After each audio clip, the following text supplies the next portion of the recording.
KBS 1라디오 뉴스레터 K.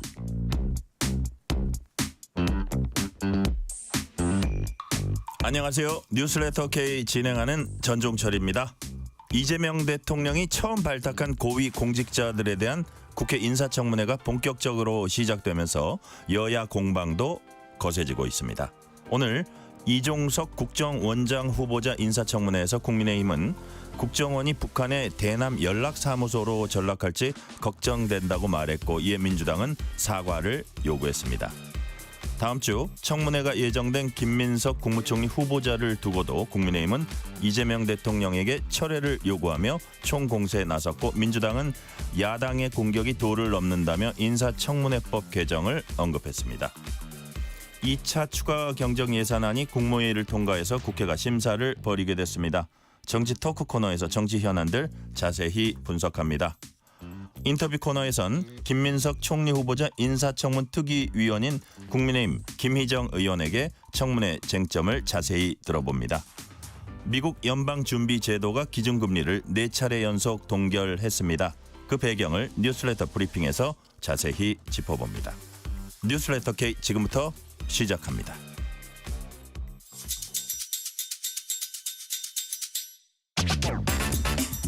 뉴스레터 K 정치 토크, 김수민 시사평론가, 윤주진 국민의힘 미디어 특위위원 나오셨습니다. 어서 오세요. 네, 안녕하세요. 반갑습니다.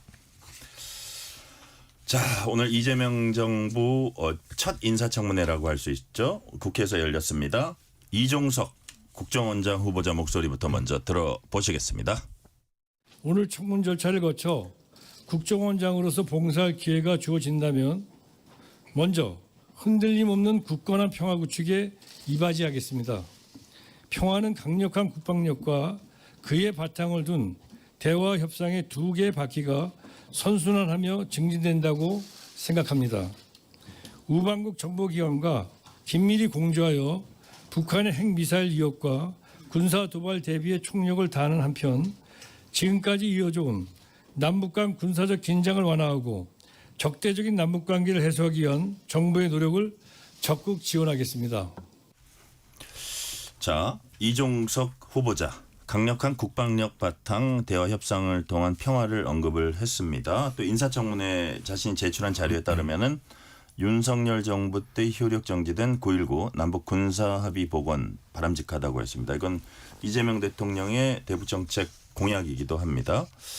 자, 전반적으로 어떻게 이런 그 모두 발언 같긴 한데요. 네. 이런 것들 어떻게 지금 스탠스 어떻게 보셨습니까, 김수미 평론가? 네, 일단 기조 발언에서 북한의 군사 도발 대비 첫 번째로 강조를 했고, 두 번째로 적대 관계 해소를 강조를 했거든요. 네. 두 가지가 가장 중요한데 국정원장이기 때문에 국정원이 어떤 외교적 해결이라든지 분위기를 뭐 평화 모드로 가져가는 그 첫 번째 주자가 되기는 어렵습니다. 그렇기 때문에 도발이라든지 북한의 어떤 공작이라든지 이런 거에 대비하는 게 더 우선이다라는 취지가 이 발언의 순서에서 나타난 것 같아요. 어쨌든 군사 도발, 그리고 현실은 현재 평화 모드가 아니라 도발을 북한이 많이 하고 있기 때문에 여기에 대해서 더 대비를 하겠다라고 하는 것 같습니다. 아무래도 글쎄요, 예전에 햇볕 정책의 전도사라고 불렸기 때문에 두 번째로 강조했던 적대관계 해소 쪽으로 많이 관심이 가겠지만, 그래도 첫 번째로는 현재 현실 그리고 북한의 도발 이런 것들을 더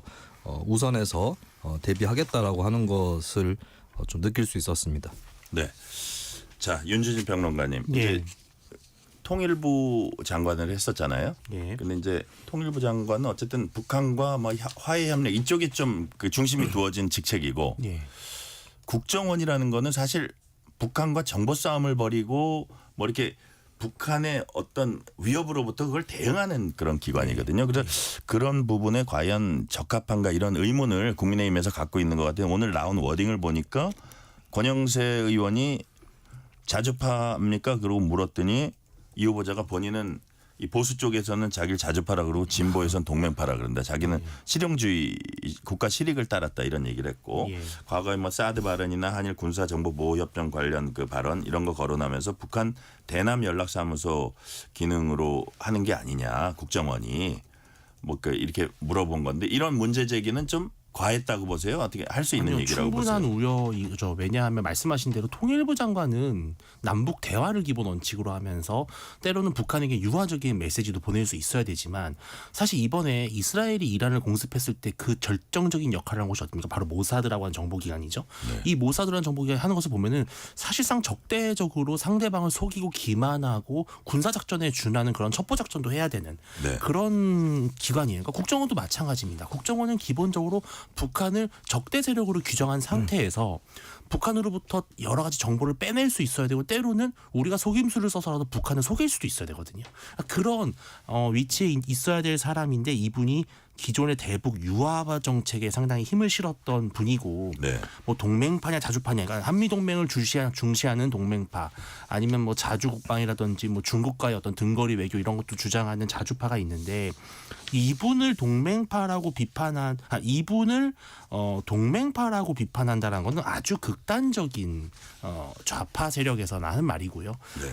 기존의 사드 배치에 대해서 반대했었고 한미일 공조의 가장 기본적인 협정이라고 할 수 있는 객관적으로 보면 자주파다. 예, 지소미아에 대해서도 애초부터 하지 말았어야 했다고 주장을 했고 또 과거에 햇볕 정책을 거의 리드했던 그런 사람이기 때문에 누가 보더라도 사실은 자주파에 해당이 되는 것이고 국정원장이라고 하는 자리에 맞느냐라는 우려는 충분히 나올 수 있는 것이죠. 예를 들어서 정말 고급 정보를 다루잖아요. 그럼 뭐 만약에 비판하는 쪽에서는 그 고급 정보를 다루고 미국하고도 CIA하고도 이제 그 고급 정보를 나눠야 하는데 기존에 북한 방문을 한 13차례 했더라고요. 그래서 뭐 방문 횟수 자체로 얘기할 수 있는 건 아니지만 북한에 편향돼 있는 거 아닌가 이런 좀 의심은 가질 수 있는 것 같아요. 그래서 오늘 뭐 대남 뭐 연락소 되면 어떡하냐 이런 발언까지 네. 나왔는데 이런 부분은 어떻게 평가하세요? 이종석 후보자가 사드하고 지소미아를 반대한 것을 그러면 이거를 그 친북이라고 할 수 있느냐? 그 정책에는 기조에 동의 안 할 수 있어요. 근데 그렇다고 해서 친북인 거냐? 그러면 그 사드 한 포대를 배치 완료했던 문재인 정부에 대해서는 왜 국민의힘이 친북 공세를 거두지 않았었는가? 그러니까 기준이 없는 겁니다. 그리고 저는 정말 이 나라에서 안보 협치라는 게 불가능하구나라는 걸 국민의힘 의원들의 질의에서 느낄 수 있는 게 네. 이종석 후보자에게 이라크 파병 때 고생하셨다고 수고하셨다고 하는 사람이 아무도 없어요. 노무현 정부의 이라크 파병을 진두지휘한 인물이 이종석 당시 NSC 사무차장입니다. 당시에 사실 반전평화운동 입장에서는 이종석은 배신자로 돼 있었고 노무현 전 대통령도 회고를 하면서 이종석 그 사람은 시민사회에 있었으면 파병 반대했을 수도 있는 사람인데 라는 얘기를 했었거든요. 네. 근데 이종석 차장이 그때 엄청나게 노력을 해서 파병을 했고 당시 참여정부에서 파병 반대파도 있긴 있었어요. 청와대 내에도 있었고 뭐 유인태 정무수석, 박주현 시민사회 수석, 문재인 민정수석 등은 반대쪽에 가까웠습니다. 근데 그런 사람들은 또 파병의 규모라든지 밀당 이런 거에 어떤 정부 협상력을 높이기 위한 노력을 했고 근데 오히려 이걸 진두지휘하면서 파병에 적극적으로 가장 앞에서 나섰던 인물이 이종석 후보자거든요. 그런 이력은 어디다가 묻어버리고 다 그 본인들한테 좀 안 맞다 싶은 그런 정책만 뽑아오는가. 그리고 이종석 후보자가 다들 아는 학계에서 가장 유명한 북한 학자인데 북한학 저서들을 보면은 친북적인 구석이 하나도 없어요. 유일체제, 북한을 유일체제라고 이종석 후보자가 정의를 하고 있는데 유일체제는 욕입니다. 이건 전체주의 사회라는 거거든요. 그렇기 때문에 친북적인 요소는 없다. 물론 정책적인 어떤 입장 차이에 대해서는 얘기를 해볼 수 있겠으나 그리고 근데 심지어 사드나 지소미아에 대해서도 이종석 후보자가 물리자 이런 주장을 한 적이 없는 거거든요. 네. 그런 의미에서는 굉장히 과잉해서 이 이념화하고 있다. 이렇게 지적을 할 수밖에 없을 것 같습니다. 과잉 이념화된 비난이다. 뭐 그런 말씀이시고요. 이거는 뭐 결적사유라든지 이거는 아닌 것 같은데 어쨌든 통일부 장관 때도 좀 언급이 됐고 또 언급이 되는데 좀 차를 과격하게 모시나 봐요. 그래가지고 최근 5년 동안 도로교통법 위반 과태료 16번 물었는데 그중에 6차례는 어린이 보호구역 안에서 속도 위반이나 신호 위반이나 와, 그 많기는 많아요. 이런 부분들은 직책하고 직접 관련 있다고 보기는 힘들잖아요. 그래도. 직접 김재익 관련은 변호사님. 없지만 예. 공직을 맡는 사람이 이 도로 위에서의 규범을 위반했다라고 하는 거는 입이 10개라도 할 말이 없는 거고. 약간 도덕성 측면이나 인성 그렇죠. 측면에서는 되돌아볼 수 있는 건가요? 네, 그리고 이게 좀 상습적으로 과태료를 많이 냈고 본인도 횟수를 잘 모를 정도였다고 하니 그래요? 물론 오늘 사과를 하시긴 했습니다만 제가 화면으로 못 봤는데 이럴 때는 일어나가지고 90도로 절하면서 사과하는 게 맞다. 이걸 가지고 이제 국정원장이 못 될 정도다 이렇게 얘기하기는 어렵지만은 국정원장의 직무하고 직접적인 왜냐하면 네. 국정원장 아마 기사가 있을 겁니다. 그래서 관용차를 타면 이런 일은 없겠지만 근데 이게 잘못하면은 왜 그런 거 있잖아요. 어떤 다른 잘못을 해도 옛날 잘못이 불려 나온다거나 누가 흉을 본다거나 이런 것들의 그런 소재로 쓰이기 좋기 때문에 굉장히 부적절한 것이었고 이번에 계속해서 사과하면서 임명돼야 되지 않을까 싶습니다. 이 부분은 어떻게 보셨어요? 근데 도로교통법 이게 위반. 아직까지도 윤주진 우리나라가 평론가님. 이런 도로교통법 위반에 대해서 조금 준법 감수성이 조금 선진국 대비해서는 좀 약간 느슨하다는 생각이 들어요. 왜냐하면 미국에서는요. 예를 들어서 이런 게 나오잖아요. 낙마 사례가 될 수 있을 정도입니다. 그래요? 예, 실제로 2019년도에 오. 연방 판사 후보자, 예. 판사 후보자 청문회를 하는데 예, 이 예. 문제가 아주 시끄러웠었어요. 결국은 통과는 됐습니다만 공화당 양당에서 전부 이 부분은 좀 너무 심각하다. 왜냐하면은 이게 한두 번 실수가 아니잖아요. 네. 그리고 저도 초등학생을 키우는 부모 입장에서 어린이 보호 구역에서 속도 위반하시는 차 보면 진짜 열받거든요. 진짜 너무해요. 해도 너무하다. 아 저것도 못 지키냐 사람들이. 그런 생각이 들 때 있는데. 그리고 아파트 단지 안에서 뻔히 애들 예. 뛰어노는데 거기 막 달리는 사람들이 있어요. 예, 그러니까 근데 그 분노가 치밀던데. 네, 근데 저는 이분이 약간 이거는 조금 우리 국민들이 조금 냉정하게 봐야 돼요. 왜냐하면은 실수가 아니라 이거는 습관이거든요. 근데 준법 감수성이 떨어지는 후보자가 고위공직을 맡았을 때 어떤 리스크. 저는 이게 뭐 낙마 사유까지는 아니겠지만 이런 부분까지 우리가 냉정하게 봐야만 앞으로 큰 뜻을 가지신 분들이 더 조심할 것이다. 예. 이런 것까지도 선진국에서는 정말 이거는 좀 위험한 결적 사유에 리스크가 해당된다. 될 수도 있다라는 것이죠. 예, 그 사실 미국 같은데 이렇게 보면 학교 앞에 이제 아무도 애들 저 수업하고 있거나 막 방과 후 시간이 지나가지고 아무도 없는데도 거기서 이렇게 파란불 횡단보도 켜졌는데 가잖아요. 그 벌금 엄청 많아요. 그러니까 그걸 용납 못 하거든요. 여튼 이런 부분들이 또 다른 나라에서는 결격 사유가 될 수도 있다. 자, 근데 우리나라는 뭐 그런 정도는 아닌데, 자, 그럼 윤주진 평론가 위원 보시기에는 네. 이종석 후보자 인사청문회 뭐 야당이 큰 반대할 조짐은 없잖아요. 근데 어떻습니까? 뭐 사실은 이제 인사청문회라는 게 예. 거의 뭐 그냥 도덕성이나 전문성을 검증한 하나의 이벤트로서 성격이 짙어졌고 이 청문 보고서의 구속력은 이미 뭐 문재인 정부 당시부터 네. 많이 희석됐잖아요. 그러니까 뭐 당연히 제가 봤을 땐 국민의힘에서는 그래도 우려할 만하다는 입장을 낼 수밖에 없는 것이고 그렇다면 또 채택은 할 것 같습니까? 채택은 근데 할 것 같습니다. 근데 이제 반대 의견이나 우려 의견을 좀 충분히 반영하지만 네. 결국은 뭐 인사권을 행사하는 데 있어서는 큰 걸림돌이 되진 않을 것이다. 예. 인사청문회가 좀 유명무실화된 것이 좀 안타까운 현실이죠. 김수인 평론가님도 그렇게 보세요. 네, 일단 그리고 그 야당 입장에서도 좀 화력을 아껴놨다가 쏟아야 될 그럴 후보자들이 있을 거예요. 그런 의미에서는 국정원장 청문회에서 힘을 많이 빼지는 않을 것 같다라고 생각이 들고 그리고 이종석 후보자도 국민의힘도 저는 어느 정도는 알고 있을 거라고 보는데 굉장히 뭐 대북관이 의심스럽다거나 이 정도 수준까지는 아닌 오늘 또 제가 좀 비판을 하긴 했지만은 어느 정도 선은 넘어가지는 않는 모습이었어요. 완전히 막 색깔 공세를 퍼붓는다거나 이 정도 네. 수준에는 조금 미달했기 때문에 일단은 몸풀기 수준에서 야당도 그 정도로 일단락을 하고 다음 라운드를 준비하지 않을까 예상을 합니다. 네. 그 사실 이제 야당의 지금 타겟은 총리 후보자 같아요. 그 김민석 국무총리 후보자 인사청문회 다음 주에 24일, 25일 이틀간 벌어지는데 오늘은 뭐 그 전에는 이미 부적격 됐다 이런 얘기도 쭉 하면서 오늘 보니까 국민 검증에서 탈락했다 이런 얘기를 하더라고요. 자, 국민의힘이 오늘 이재명 정부 인사청문회 대책회의 열었는데 여기서 김용태 비상대책위원장은 후보자 임명 철회를 요구했습니다. 김용태 비대위원장 얘기 들어보시겠습니다. 국민 앞에 책임지는 모습은 온데간데 없고 총리인 척하면서 국회를 무시하고 있습니다. 그러나 국민은 총리 흉내가 아니라 총리다운 책임감과 품격을 원합니다. 김민석 후보자는 이미 국민 검증에서 탈락했습니다. 재산 형성은 불투명하고 자녀 특혜 의혹은 상식을 벗어났으며 법치를 대하는 인식은 위험합니다. 이제 남은 건 대통령의 결단입니다. 이런 후보를 강행한다면 총리 인선 하나로 정권 전체의 도덕성과 책임이 무너지게 될 것입니다. 이재명 대통령께 촉구합니다. 더 늦기 전에 철회하십시오. 국무총리는 국민 앞에 가장 먼저 책임지는 자리입니다. 국민은 총리다운 총리를 기다리고 있습니다.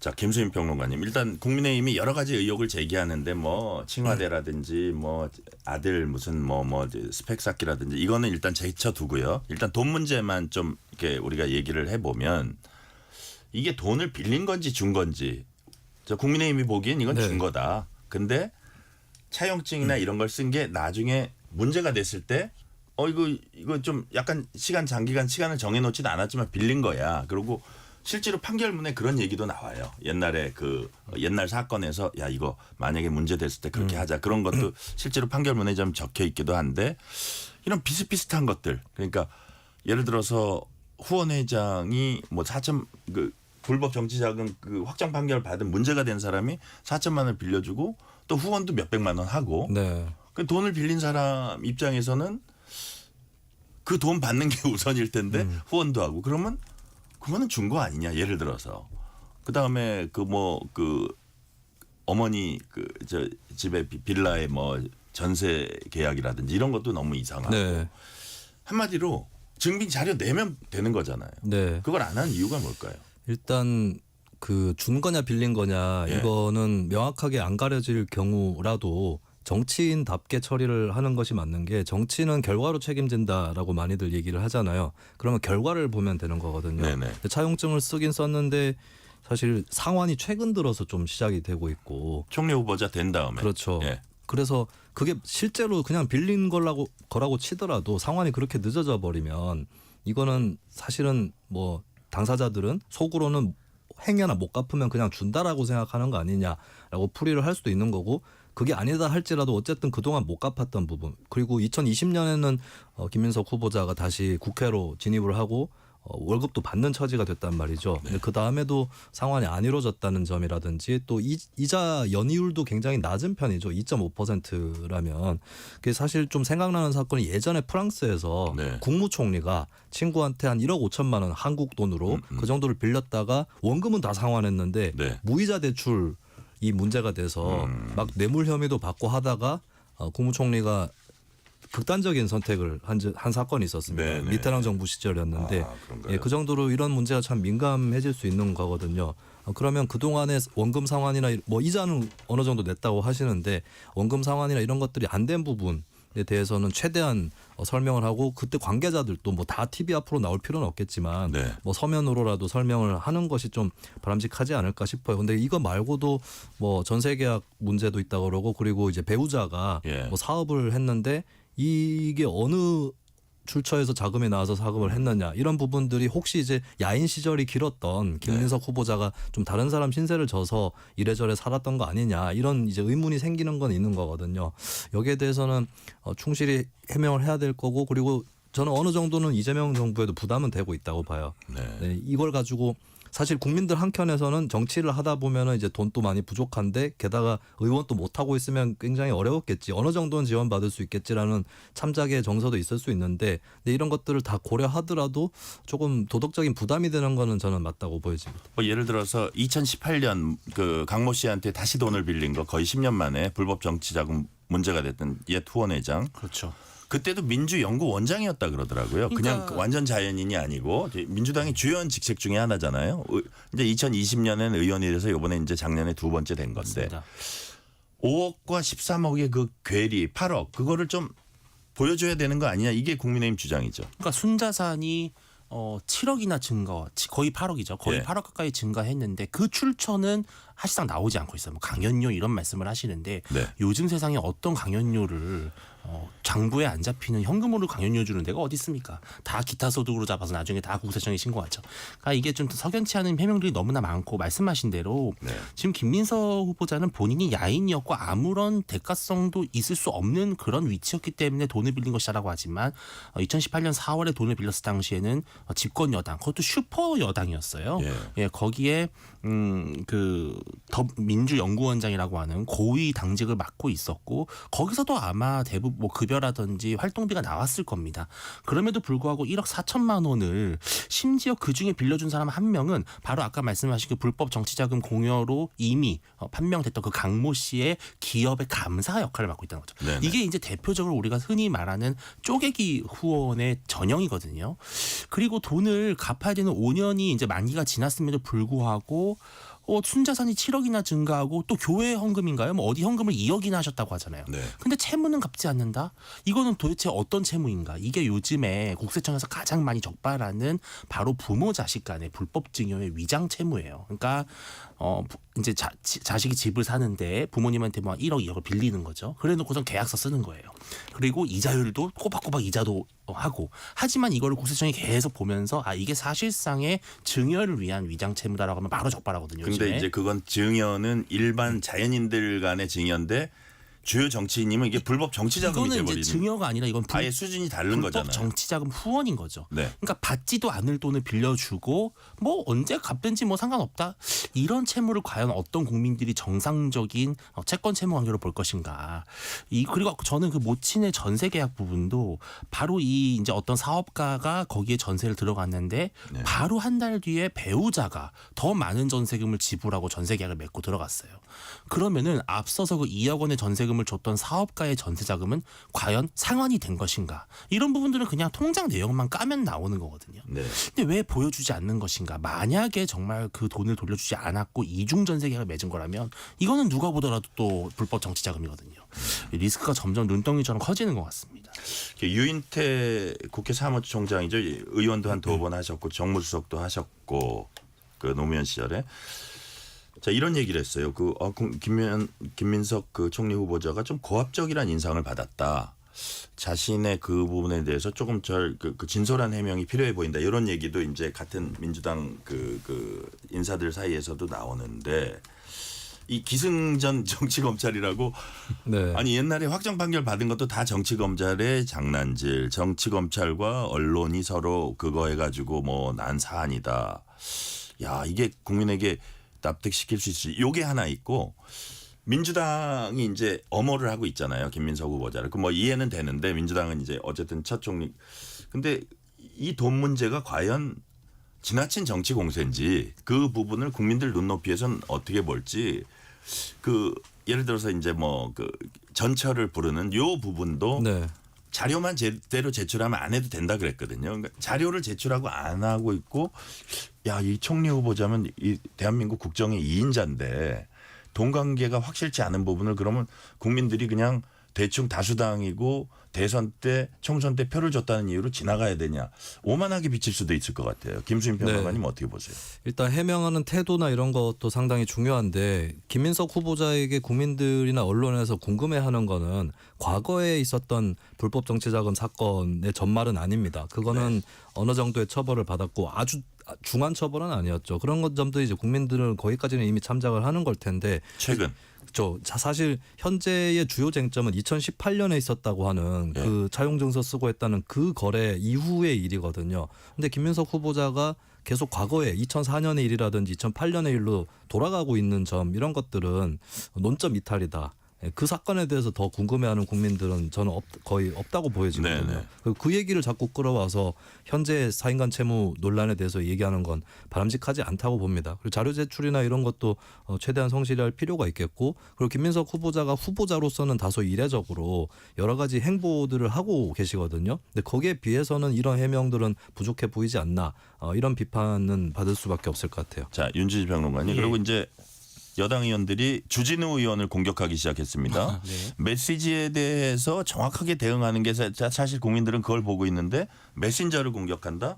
왜 70억 재산 있는 사람이 그럼 그 70억 어디서 생겼냐 거의 그런 식이고 아들한테 한 7억 정도 증여된 거는 그 할아버지가 이제 증여한 것 같은데 뭐 그런 부분 그리고 뭐 이게 김민석 왜 돈 안 갚냐 그러는데 당신도 한 2억 정도 채무 있는데 그렇게 돈 많은 사람이 왜 안 갚았냐 여러 가지 이제 논리는 어떻게 보면 그럴듯하긴 한데 어떻게 이런 공격은 어떻게 보셨어요? 이게 전형적인 메시지를 공격할 수 없다면 메신저를 털어라 약간 이런 거 아니겠습니까?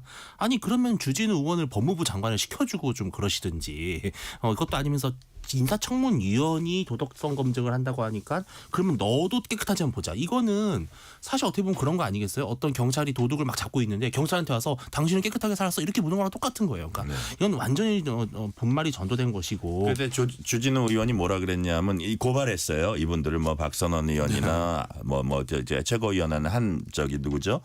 의원이나 이렇게 몇 명을 고발했는데 그 왜 나에 대해서 고발한 게 아니라 이건 조직적인 인사검증 방해 행위로 본다 이런 얘기를 했어요. 그러니까 뭐 업무 방해 혹은 공직에 대한 충분한 방해로 읽힐 수 있는 것이고, 근데 저는 이게 민주당이 정말로 조금 자충수를 두는 것이 이렇게 주진우 위원을 인사청문위원회 자리를 위협하면서 공격한다면 그 말은즉슨 그 검증이 너무나 아팠다라는 것을 실은 자신들이 입증하는 것이잖아요.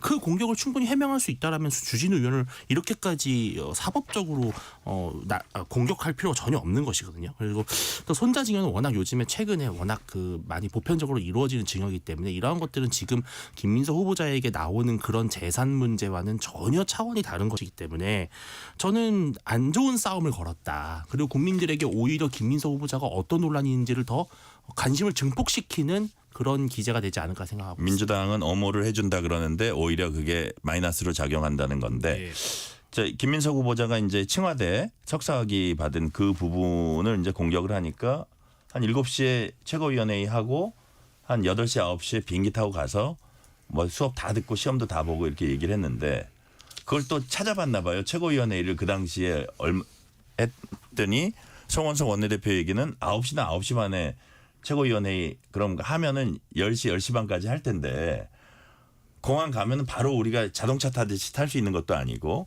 비현실적이다. 그것도 출입국 기록 달라 그러면서 또 법무부를 갔더라고요. 이런 부분은 어떻게 보세요? 김수민 평론가님. 일단 뭐 김민석 후보자가 청와대 학위는 정상적으로 이수를 했고 출입국 기록을 공개하겠다. 라고 나섰거든요. 네네. 일단 공개하면은 그걸 보면 되겠네요. 네, 근데 이 부분은 사실 민주당 쪽에서도 불만을 가질 수 있는 사안이 아닌가 싶은 게 최고위원을 하는데 그럼 그렇게 열심히 중국에 가서 강의를 들었단 말인가 좀 그런 최고위원직은 어떻게 수행한 것인가. 그렇죠. 거꾸로도 제기해 볼 수 있는 최고위원 거거든요. 자리라는 게 회의만 하는 게 아니고 계속 현안들을 해결해야 되는 건데. 그렇죠. 오죽도 사람들도 많이 만나고 식사도 많이 하고 술도 많이 마시겠습니까. 근데 그래서 이거는 글쎄 가능했다 하더라도 좀 무리수를 그 당시에 좀 두신 게 아닌가. 원외에 있고 사실 그 당시에 김민석 후보자라고 하면 2002년에 정몽준 후보 지지했던 그 여파가 너무 커서 정치적으로 재기가 과연 가능할까 이런 시절이었기 때문에 본인이 좀 마음이 바쁘셨을 수도 있을 것 같은데 근데 그때 좀 선택을 잘못하신 건 맞는 것 같아요. 두 가지를 다 하는 것은 좀 무리가 있고 그리고 청와대 쪽도 좀 학위를 주는 데 있어서 느슨한 기준이 적용됐던 건 아닌가 그런 생각도 듭니다. 그렇기 때문에 또 이게 가능했던 거 아닐까. 아예 뭐 아무것도 안 했는데 학위를 그냥 줄 수는 없었겠죠. 그 정도의 대학은 청와대가 결코 아닐 것으로 알고 있기 때문에 어느 정도는 오고 가면서 활동을 하기는 했을 것 같아요. 네. 자, 증인 채택으로 야당은 김 후보자 전처 이 부분에 대해서 이제 뭐 너무한다 그러면서 많이 뭐 모욕 주기식이다 뭐 이렇게 얘기를 했고 그다음에 민주당에선 윤석열 전 대통령, 한덕수 전 총리를 이제 증인으로 채택하자고 그러고 있는데 또 민주당은 인사청문회법 개정 언급했습니다. 가족 신상털기식 청문회 고치자. 이거 기존에도 여당들이 많이 하는 거거든요. 될까요, 이번엔? 근데 저는 이번엔 했으면 좋겠다는 생각이 들어요. 그래요? 이거는 어떤 계기를 통해서도 한번 해야 될 일이고요. 왜냐하면 이것 때문에 사실은 전 김민석 후보자는 결격 사유가 충분히 많기 때문에 문제가 된다고 생각을 하지만 실은 정말 능력과 전문성이 있는 인사청문 후보자들이 아예 청문회 자체를 거부하면서 장관 입각을 안 하려고 하는 그 중에 하나가 바로 이 공개청문회에서의 이 망신당하는 문제 때문이거든요. 내가 한 60년 잘 살아왔는데 막판에. 저는 계기가 조금 별로긴 하지만 했으면 좋겠다라는 것이고요. 다만 민주당이 이런 말을 할 자격이 있는 것인가. 왜냐하면 과거에 윤석열 정부에서도 이런 부분을 요구했지만 들어주지 않았거든요. 그래서 이게 결국 맨날 공수가 바뀔 때마다 서로 입장이 바뀌는데 저는 뭐 별로 안 좋은 이 계기를 통해서 하는 거지만 했으면 좋겠다는 생각이 듭니다. 네, 김수인 평론가님 어떻게 보세요? 저는 도덕성 검증을 따로 떼서 비공개로 하고 이게 가능할까 그리고 바람직할지는 의문이에요. 국민들도 도덕성 문제에 대해서는 많이 알고 싶어하고 정책 부분은 오히려 그 사람이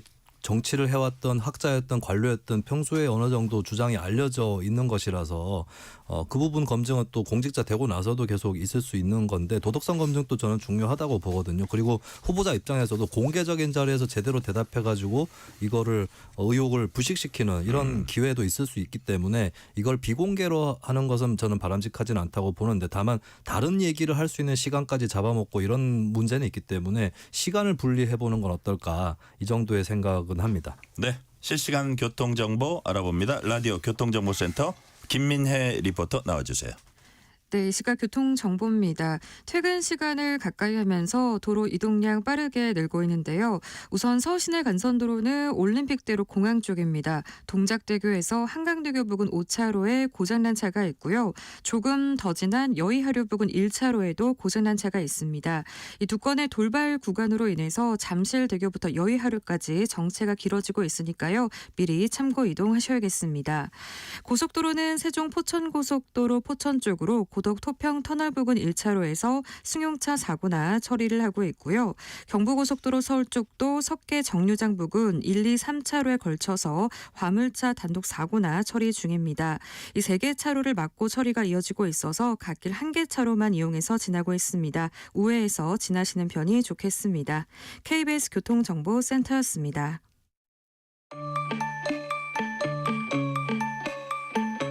퇴근길 당신과 함께 있는 세상 이야기 KBS 1라디오 뉴스레터 K 문자 샵 9730 짧은 문자 50원 긴 문자 100원 어플리케이션 콩은 무료 유튜브 KBS 1라디오 계정 채팅창도 열려 있습니다.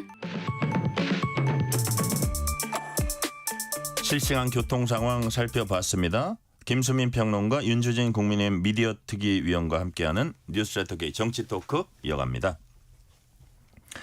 오늘 이재명 대통령은 국무회의에서 2차 추경안 의결하고 그래서 앞으로 이제 국회 심사 절차를 거치게 됩니다. 민생회복지원금 이제 핵심이고요. 자, 여당은 민생회복 위한 조속한 추경 처리 협조 이제 야당이 촉구했습니다. 정확하게 윤준진 저 위원님, 예. 야당 입장이 뭐예요? 근데 추경 자체를 반대하진 않는 것 같아요. 예, 왜냐하면 예. 지금 현재 경기가 너무 어렵고 소비를 좀 자극해야 되고 특히 여러 가지 뭐 경제 산업이 너무 어렵기 때문에 경기 활성화에 필요한 마중물은 필요하다는 것이지만 네. 근데 어쨌든 결과적으로는 국민의힘이 주장하는 바가 많이 또 관철된 것도 있어요. 뭐냐 하면은 제일 쟁점이 됐던 바로 그 이제 민생 지원금 소비 쿠폰인데요. 원래는 보편적 지원으로 가닥을 계속 잡았었고 그게 이재명 후보도 대선 당시에 계속 보편적 지원 전 국민에게 똑같이 25만 원 주자는 쪽에 방점을 찍었었는데 최종적으로는 어쨌든 상위 10%에 해당하는 소득계층은 15만 원 네. 그리고 차상위 계층이라든지 기초생활수급자까지 해서 최대 50만 원까지 지원하는 식으로 차등 지급이 됐거든요. 네. 근데 이거는 계속 국민의힘이 주장해왔던 바죠. 왜냐하면은 선별적 복지라고 하는 것이 보수 정당의 기조니까요. 근데 그 부분을 받아들인 거는 저는 다행이라고 생각을 하고요. 예, 또 나머지 뭐 경제 산업 관련해서 경기가 특히 지금 건설 경기가 너무 안 좋은데 건설 경기가 안 좋은 거는 단지 그 기업뿐만 아니라 그 지역 경제에도 상당히 악영향이 크잖아요. 네, 예. 그런 부분에 좀 투입을 하는 거는 국민의힘도 크게 반대하는 부분은 아닌 것 같습니다. 자, 국민의힘도 뭐 이렇게 뭐 물가 얘기하고 하지만 지금 이게 경기가 하도 안 좋기 때문에 이 자체에 반대하진 않을 거예요. 그리고 사실 김문수 후보도 추경 뭐 30조 얘기를 했기 때문에 그런 연장선상이 있습니다.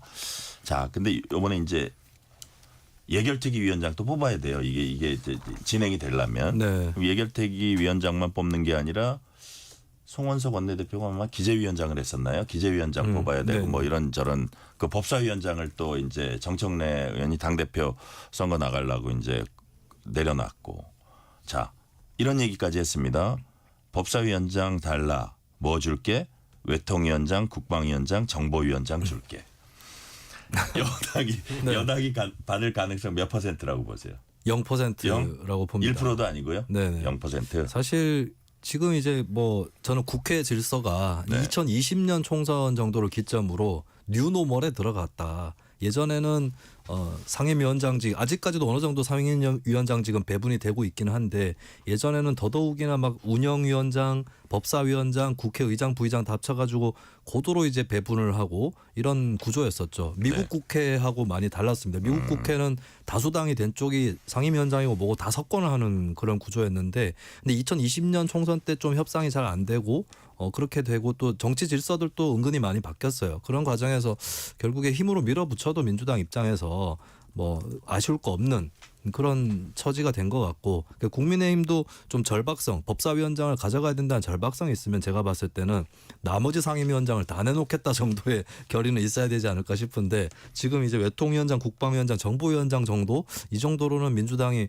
어차피 이거를 뭐 꼭 받아야 법사위원장을 가져갈 수 있는 것도 아닌데 더더욱이나 이 정도로 받을 수 있을까 저는 0%가 아닐까 싶습니다. 그 민주당 의원들한테 제가 여기 이제 그 출연을 하신 분들한테 아니 그래도 입장을 바꿔놓고 보면 최소한의 이 견제 장치는 있어야 되는 거 아니냐 국회에. 지금 그 전에는 그야말로 그게 뭐 긍정적이든 부정적이든 대통령의 거부권이라는 거라도 있었는데 지금 야당 입장에서 볼 때는 아무것도 없지 않느냐. 그렇다면 그리고 대통령도 협치를 얘기하고 그런다면 대승적으로 한번 이 부분에 하는데 이분들은 저거는 내란 일으킨 당이고 그다음에 어차피 국정 발목 잡을 당이기 때문에 안 된대. 그러면 이게 국회 운영 자체가 그냥 일방적으로 하겠다는 거거든요. 윤주진 평론가님 어떻게 보세요? 그러니까 거수기가 될 수밖에 없는 것이죠. 왜냐하면은 지금 현재 국회의장도 민주당이 갖고 있는 상황에서 최소한의 그러니까 상임위의 상임이라고 할 수 있는 마지막 체계 작구 심사를 통해서 최후의 법안에 대한 심사를 하는 법사위마저도 여당이 가져가면은 사실상 국민의힘이 견제와 균형을 이룰 수 있는 그런 수단이 아예 없는 것이고 그렇다면은 국회가 과연 국민의 민의의 전당에서 죄송합니다. 어떤 네. 법안을 숙고할 수 있는 그런 절차가 마련될 것이냐 상당히 아쉬운 부분인데 그만큼 지금 민주당은 말씀하신 대로 국회 자체를 거의 뭐 이재명 정부의 법안을 그냥 통과시키는 그런 뭐 기재 정도로 보는 것 같습니다. 이게 이제 이렇게 봐야 될 것 같아요. 정치 상황이 이렇게 되고 이쪽에 힘이 있으니까 뭐 이거는 이해해라라기보다는 전반적인 견제와 균형의 의미에서 과연 국민한테 어떤 게 결국은 도움이 될까? 그것을 각 정치 주체가 좀 잘 머리를 모아봤으면 좋겠다는 생각은 들고요. 저는 좀 국민의힘이 자업자득의 성격이 있다고 보는 게 네. 결국 의석수의 우열 때문에 이렇게 된 거잖아요. 네네. 근데 국민의힘이 그토록 고집했던 우리나라의 저비례성 선거제도를 생각을 해볼 필요가 있는 게 작년 총선 때 지역구 전국 단위로 지역구 득표율을 살펴보면 민주당이 한 51% 정도가 나왔고 네. 국민의힘이 45%가 나왔거든요. 예. 득표율로 보면은 크게 차이가 안 납니다. 근데 소선거구제 효과 때문에 의석수에서 격차가 확 벌어진 거거든요. 그러면 이제 국민의힘도 고비례성 선거제도를 고민해야 될 때가 아닌가. 국민의힘한테 준 많은 표가 사표가 돼서 네. 지금 100석을 겨우 넘기는 그 수준이 된 거거든요. 정말 3분의 1밖에 안 되는 지지를 받아서 3분의 1의 의석을 갖고 있는 게 아니라 받은 지지보다 훨씬 낮은 그런 그 의석수를 갖게 돼서 이렇게까지 힘의 우열이 벌어진 거기 때문에 국민의힘도 영남 지역에서 의석을 좀 내려놓을 각오를 하고 대신에 수도권이나 다른 지역에서 의석을 더 가질 수 있는 선거제도를 적극적으로 고민해야 될 때가 아닌가 싶습니다. 네. 이재명 정부 5년 청사진 그리고 있는 국정기획위원회에서 정부 업무 보고에 대해 매우 실망했다. 다시 보고해라. 이렇게 공개적으로 쓴소리했습니다. 조승래 국정기획위원회 대변인 목소리 들어보시겠습니다. 공약에 대한 분석도 또 그 공약에 대한 제대로 된 반영도 사실은 부족하고 내용이 없고 구태의연한 과제들을 나열한 것에 불과했다. 새로운 정부에 맞는 구체적인 비전이나 계획을 구체적으로 세워지지 못했다. 또 어떤 부처는 또 공약을 빙자해서 부처가 하고 싶은 일을 제시하는 상황도 벌어졌다. 정말 안타깝게도 윤석열 정부 3년 또 비상계엄과 내란이라는 이 6개월 동안 공직사회가 얼마나 혼란스럽고 많이 무너졌는지를 여실히 보여주는 그런 장면이라고 생각합니다. 오늘 내일도 뭐 상황을 좀 봐야 되겠습니다. 크게 다르지 않다고 저희들은 보고 있습니다. 그래서 전 부처의 업무 보고를 다시 받는 수준으로 진행을 할 겁니다. 자, 윤주진 의원님. 공직사회가 무너졌다. 예. 공약을 빙자해서 부처가 하고 싶은 일을 제시하기도 한다. 이렇게 국정기획위원회가 약간 거의 군기잡기성에 어떻게 보기에 따라서 해석하기에 예. 따라서 공개적으로 쓴소리를 한 이유 뭘까요? 군기잡기를 넘어서서 약간 점령군의 어떤 그런 그 강한 영향력을 한번 입증해서 네. 앞으로 이재명 정부가 하고자 하는 거에서 관료들이 어떤 관료 내부적인 어떤 논리라든지 시각으로 인해서 회방을 놓거나 비협조적일 경우에는 가만두지 않겠다라는 저는 엄포같이 느껴졌어요. 우리가 가는 길을 막지 마라. 예, 근데 저는 참 아쉬운 것이 그 공무원들이 미끌미끌 막 이거를 이런 식으로 하면 우리 좌시하지 않겠다. 근데 조승래 대변인의 이러한 발언이 과연 대한민국 공직자들이 들었을 때 어떤 기분이었을까 전 되게 참담했을 것 같거든요. 네. 왜냐하면 물론 공직사회가 비판받을 부분도 있고 개혁해야 될 부분도 있지만 사실 여기 국정기획위원회에 뭐 소속된 뭐 100여 명 넘는 분들보다는 훨씬 더 대한민국 행정에 대해서는 아마 실무 공무원들, 현업에 있는 공무원들이 더 경험도 많고 지식도 풍부하겠죠. 근데 그냥 국정기획위원회라는 이름 달고 와서 점령군 행세하는 건 전체 곤란하다. 공직이 무슨 마치 3년 동안 망가진 것처럼 평가하는 것은 너무 과한 것이고요. 그리고 계엄 때문에 저는 오히려 비상계엄이라고 하는 이 희대의 어떤 사건에도 불구하고 대한민국이 이만큼 지탱하고 있는 것은 그만큼 공직사회가 흔들림 없이 본업에 충실했기 때문이라고 칭찬해줘야 될 문제지. 그러니까 결국은 이재명 대통령이 하고 싶은 거를 합리화하기 위해서 공직사회 전체를 좀 매도하는 것 같아서 저는 이거는 우리나라를 위해서 좋은 게 아니라고 생각합니다. 자, 김수민 평론가님 네. 어떻게 보셨어요? 일단 공약 반영이 안 됐다 이 부분은 정부가 출범을 하고 얼마 안 됐기 때문에 또 특히나 선거 끝나고 바로 출범을 했잖아요. 이 부분은 좀 더딜 수밖에 없다라고 저는 봐요. 그리고 그런데 만약에 이재명 정부 기조하고 예전에 정부가 해왔던 일이 뻔하게 충돌되는 지점이 있는데 그대로 들어갔다.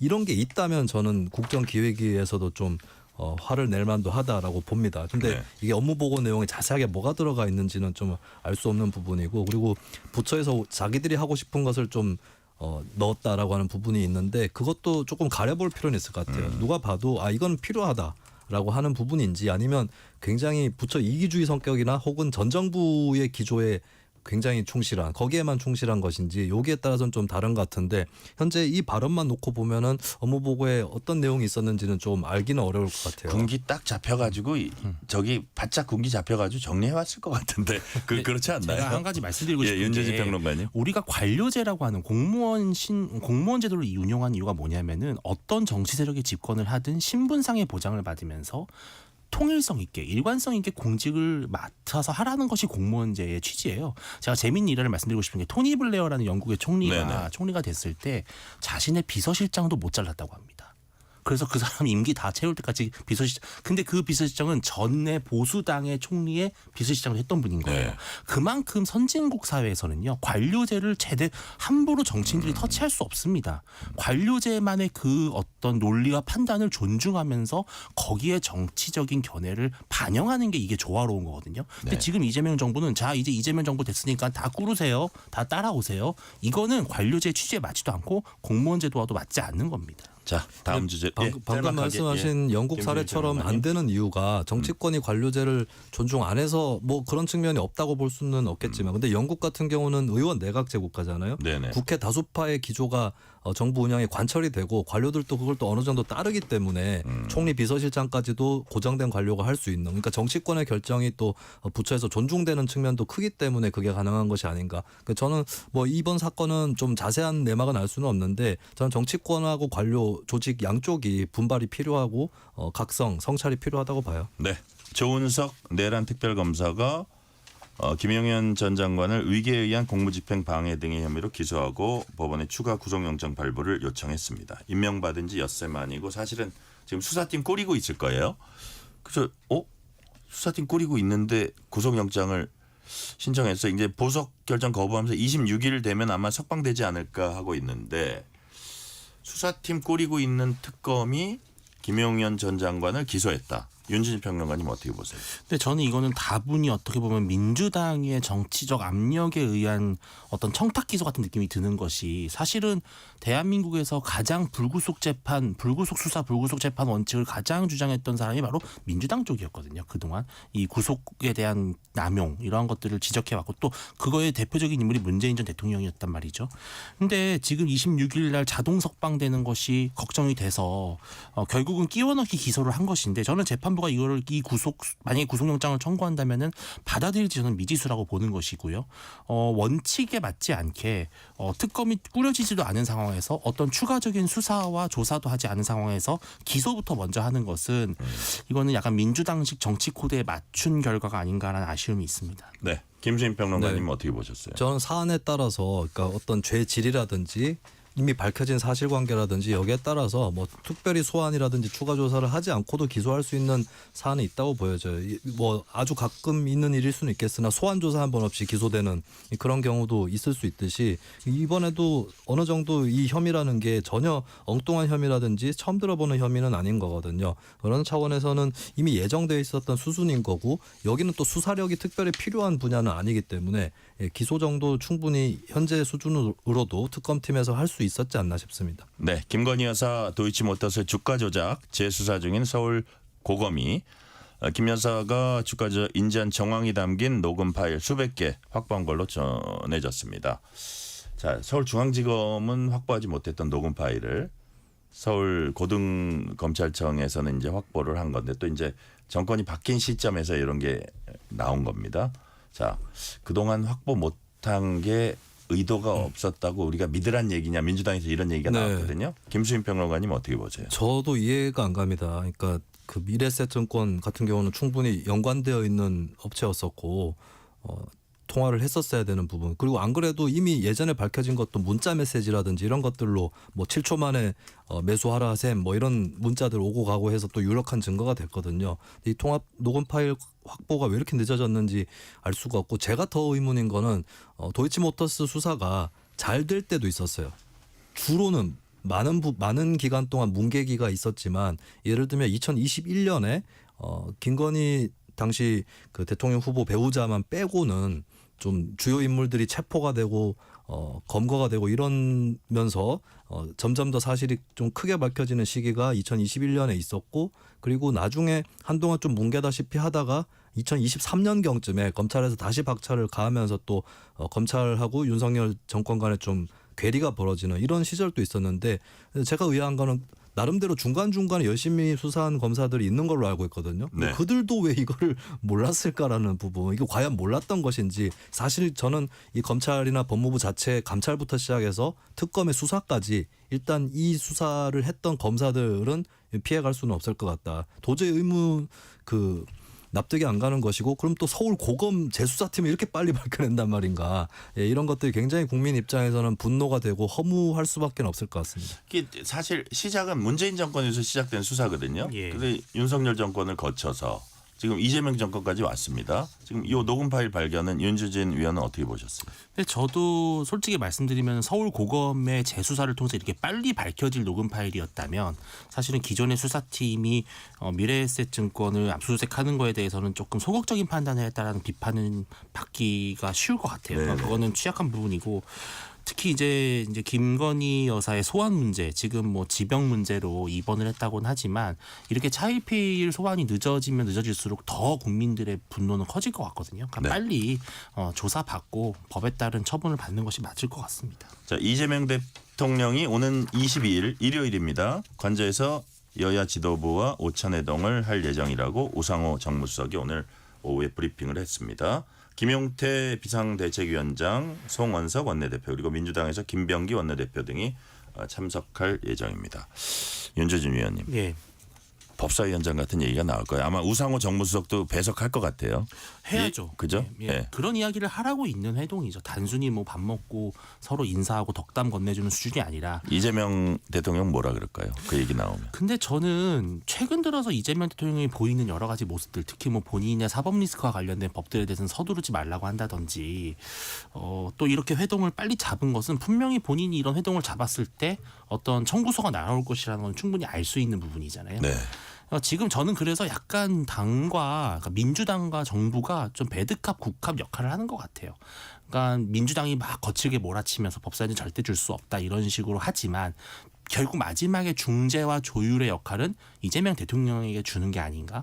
저는 그래서 통 큰 결단이 나올 수도 있을 것 저는 같아요. 조금 기대할 수 있다고 봐요. 그래요? 왜냐하면 이재명 대통령 입장에서는 이미 사실 정권은 잡았고 모든 걸 다 가졌잖아요. 예. 뭐 꼭 그거 하나까지 뺏어가야겠니? 이렇게 말 나올 수 있는 상황인데 아니 법사위 연정 준다 한들 뭐 이재명 정부가 망합니까? 법이 통과를 못합니까? 할 수 있는 것이죠. 그 본회의에 직접 회부할 수도 있잖아요. 그렇죠. 그렇죠. 예를 들어서. 예.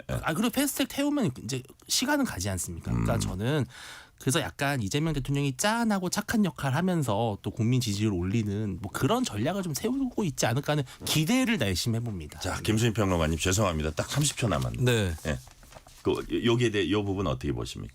글쎄요, 뭐 근데 회동하면 말씀은 어떤 맞는 얘기가 것 같아요. 오갈지. 그 말씀 맞는 것 같아요. 국합 배드캅으로 역할이 분담돼 있는 건 맞고 네. 이재명 대통령도 뭔가 선물 보따리는 기다리고 있을 수는 있을 것 같고 그러면서도 이제 정부 추경에 대한 협조 이런 것들을 강하게 부탁하지 않을까. 네. 그리고 정치 보복은 없다. 뭐 특검에 대해서 너무 걱정하지 마시라. 뭐 이런 정도의 얘기는 하지 않을까 싶습니다. 그리고 이제 윤석열 전 대통령 시절과 조금 거꾸로 가려 그럴 것 같아요. 그러니까 이런 그 식사 자리도 빨리 잡고 그런 면도 있는 것 같습니다. 자, 오늘 말씀은 여기까지 듣겠습니다. 김수민 평론가, 윤주진 위원이었습니다. 말씀 감사합니다. 네, 고맙습니다. 감사합니다. 뉴스레터 K 1부 마치고 2부가 이어집니다.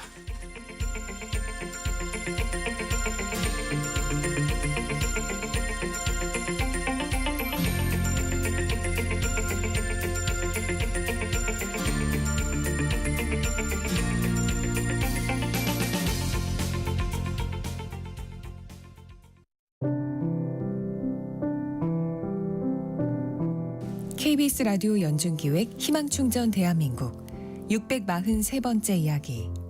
안녕하세요. 아나운서 유지원입니다. 7살 하이미는 세 쌍둥이 중 막내로 태어났습니다. 하지만 세상의 축복 대신 복잡한 의료 장비들과 날카로운 주사 바늘을 먼저 마주해야만 했던 하이미. 그렇게 입퇴원을 반복하던 4살 무렵 어린 하이미 앞에 또 한 번의 큰 시련이 찾아왔는데요.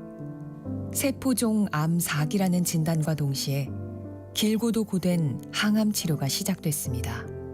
힘겨운 투병 생활 중 부모님의 이혼까지 겹치며 아동보호시설로 보내지게 된 하이미.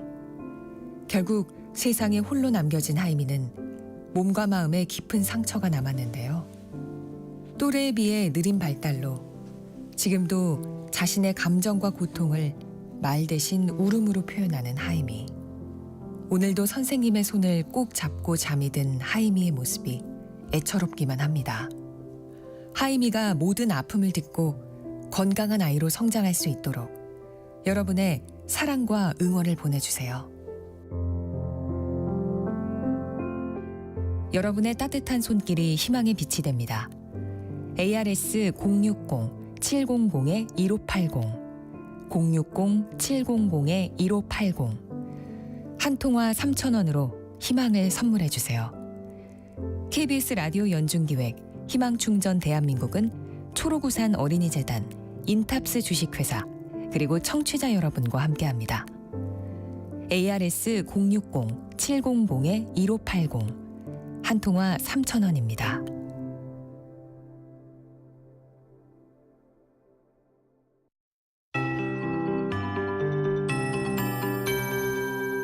KBS 58분 날씨.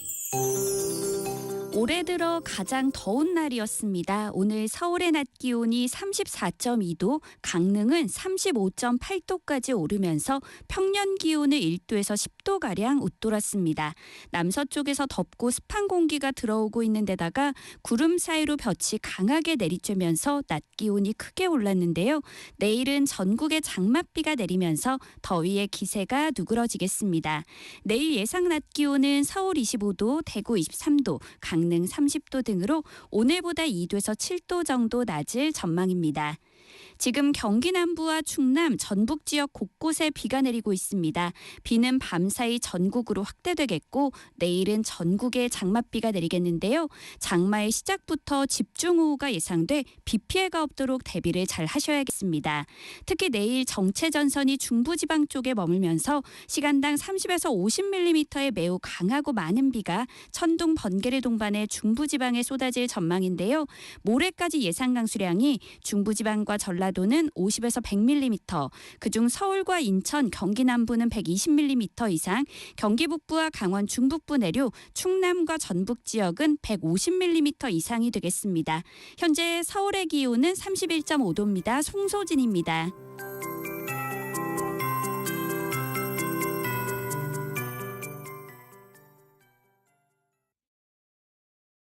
정성을 다하는 국민의 방송 KBS가 6시를 알려드립니다. AM 711kHz, FM 97.3MHz, KBS 1라디오입니다. HLKA.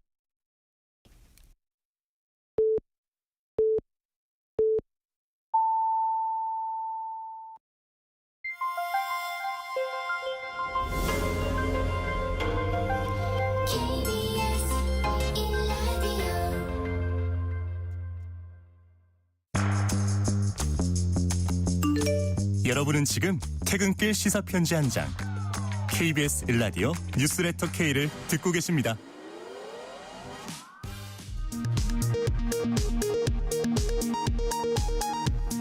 이 시각 라디오 정보센터 뉴스입니다. 정부 지출을 20조 원가량 늘리는 올해 두 번째 추가 경정 예산안이 국무회의를 통과했습니다. 내수 진작을 위해 전 국민 소비 쿠폰을 지급하고 소상공인의 빚 일부를 탕감해주는 게 뼈대입니다. 전 국민 소비 쿠폰은 두 차례 분할 지급합니다. 1차 지급 때는 모든 국민에게 15만 원씩 주고 차상위 계층과 기초생활수급자는 추가금을 얹어 각각 30만 원, 40만 원씩입니다. 2차 지급 때는 소득 상위 10%는 제외하고 10만 원씩 일괄 추가 지급합니다. 이재명 대통령이 오는 22일 여야 지도부를 대통령 관저로 초청해 회동합니다. 우상호 대통령실 정무수석은 이 자리에 민주당 김병기 당대표 직무대행 겸 원내대표, 국민의힘 김용태 비대위원장, 국민의힘 송원석 원내대표가 참석할 예정이라고 말했습니다. 국회 정보위원회가 이종석 국정원장 후보자 청문회를 종료하고 내일 오전 10시 회의를 열어 청문 결과 보고서 채택 여부를 결정하기로 했습니다. 국회 정보위는 오늘 오전 10시부터 오후 4시까지 이 후보자의 도덕성과 대북관 등을 검증했습니다. 오는 28일부터 서울, 경기, 인천 지하철 기본요금이 기존 1,400원에서 1,550원으로 오릅니다. 서울시는 28일 첫 차부터 지하철 기본요금을 150원 인상한다고 오늘 밝혔습니다. 지금까지 라디오 정보센터 뉴스 편유희였습니다.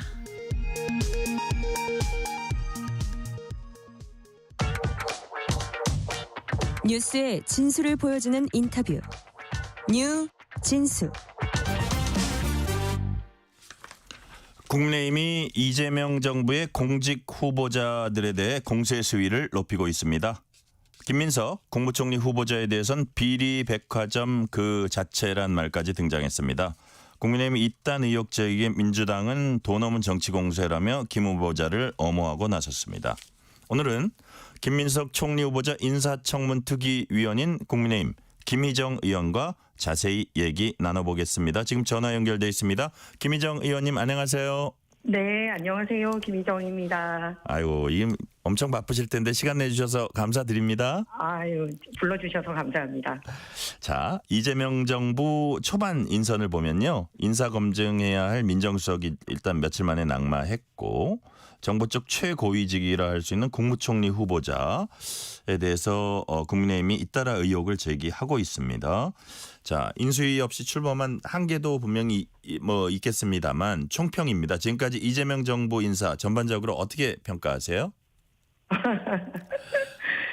인사 기준이 네. 정권에 따라 달라져서는 안 되겠죠. 왜냐하면 뭐 정책에 대한 비전은 정권에 따라 좀 달라질 수 있지만 네. 예를 들어서 도덕성이나 그 사람 개인에 대한 평가 기준은 뭐 대한민국 사람들이 원하는 기준이란 게 있지 않습니까? 네. 그런데 그런 기준 자체가 없는 것 같아요.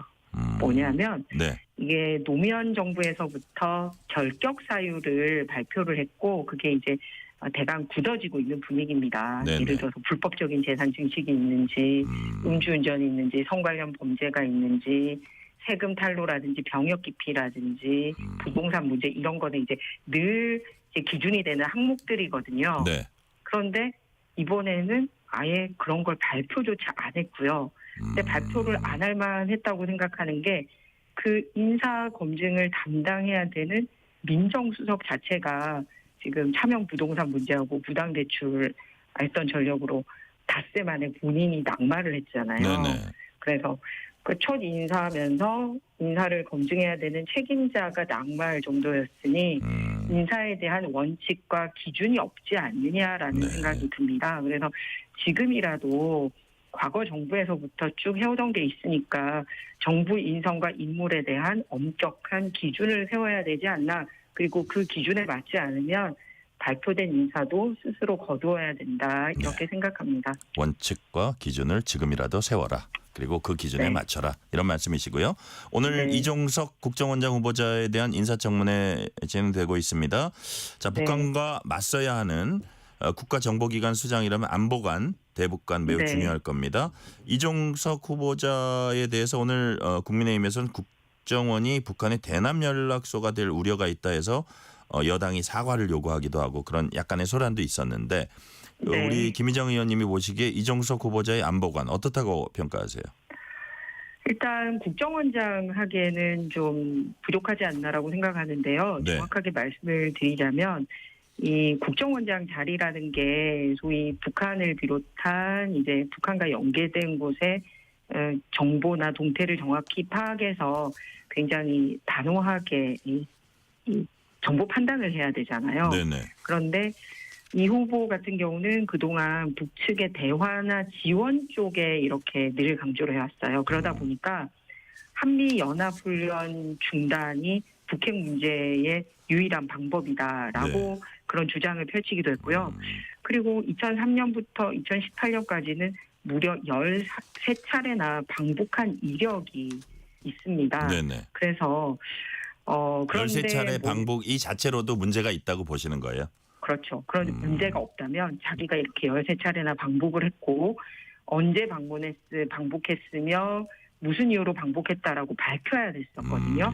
그런데 그걸 안 하고 떠밀려가지고 이제 인사청문회 와서 겨우겨우 내면서 그 정보 공개를 안 하려고 하지 않습니까? 네. 그러니까 방북 기록은 사실 뭐 그 자체도 굉장히 유별나게 많네 이렇게 생각도 들지만 네. 이 태도와 인식이 문제라는 거죠. 왜냐하면 그 대북 활동 이력을 제출을 하라고 했는데 끝까지 제출 거부하다가 여론의 압박이 거세지자 뒤늦게 내지 않습니까? 그러면서도 결국 13차례라는 것은 밝혔지만 네. 구체적인 내용에 대해서는 지금도 설명이 없어요. 그리고 방북 목적도 이 북한 정권의 실상을 파악하거나 체제 분석을 위한 게 아니라 대부분 그냥 대화 협력하러 갔다 왔다. 네. 이렇게 하고 있지 않습니까? 그래서 구체적이지 않다. 네, 국정원장은 북한에 대해서는 이렇게 냉철한 경계심을 가지고 그리고 판단할 수 있는 자리여야 되는데 이렇게 북한 관계에 있어서 투명하지 못한 분이 국정원장을 맡는다면 정말 이 대한민국 국민의 생명과 재산을 지킬 수 있는 안보 수장이 될 수 있을까 하는 그런 의문이 듭니다. 그러니까 김희정 의원님 보시기에는 부적격이라고 보시는 겁니까?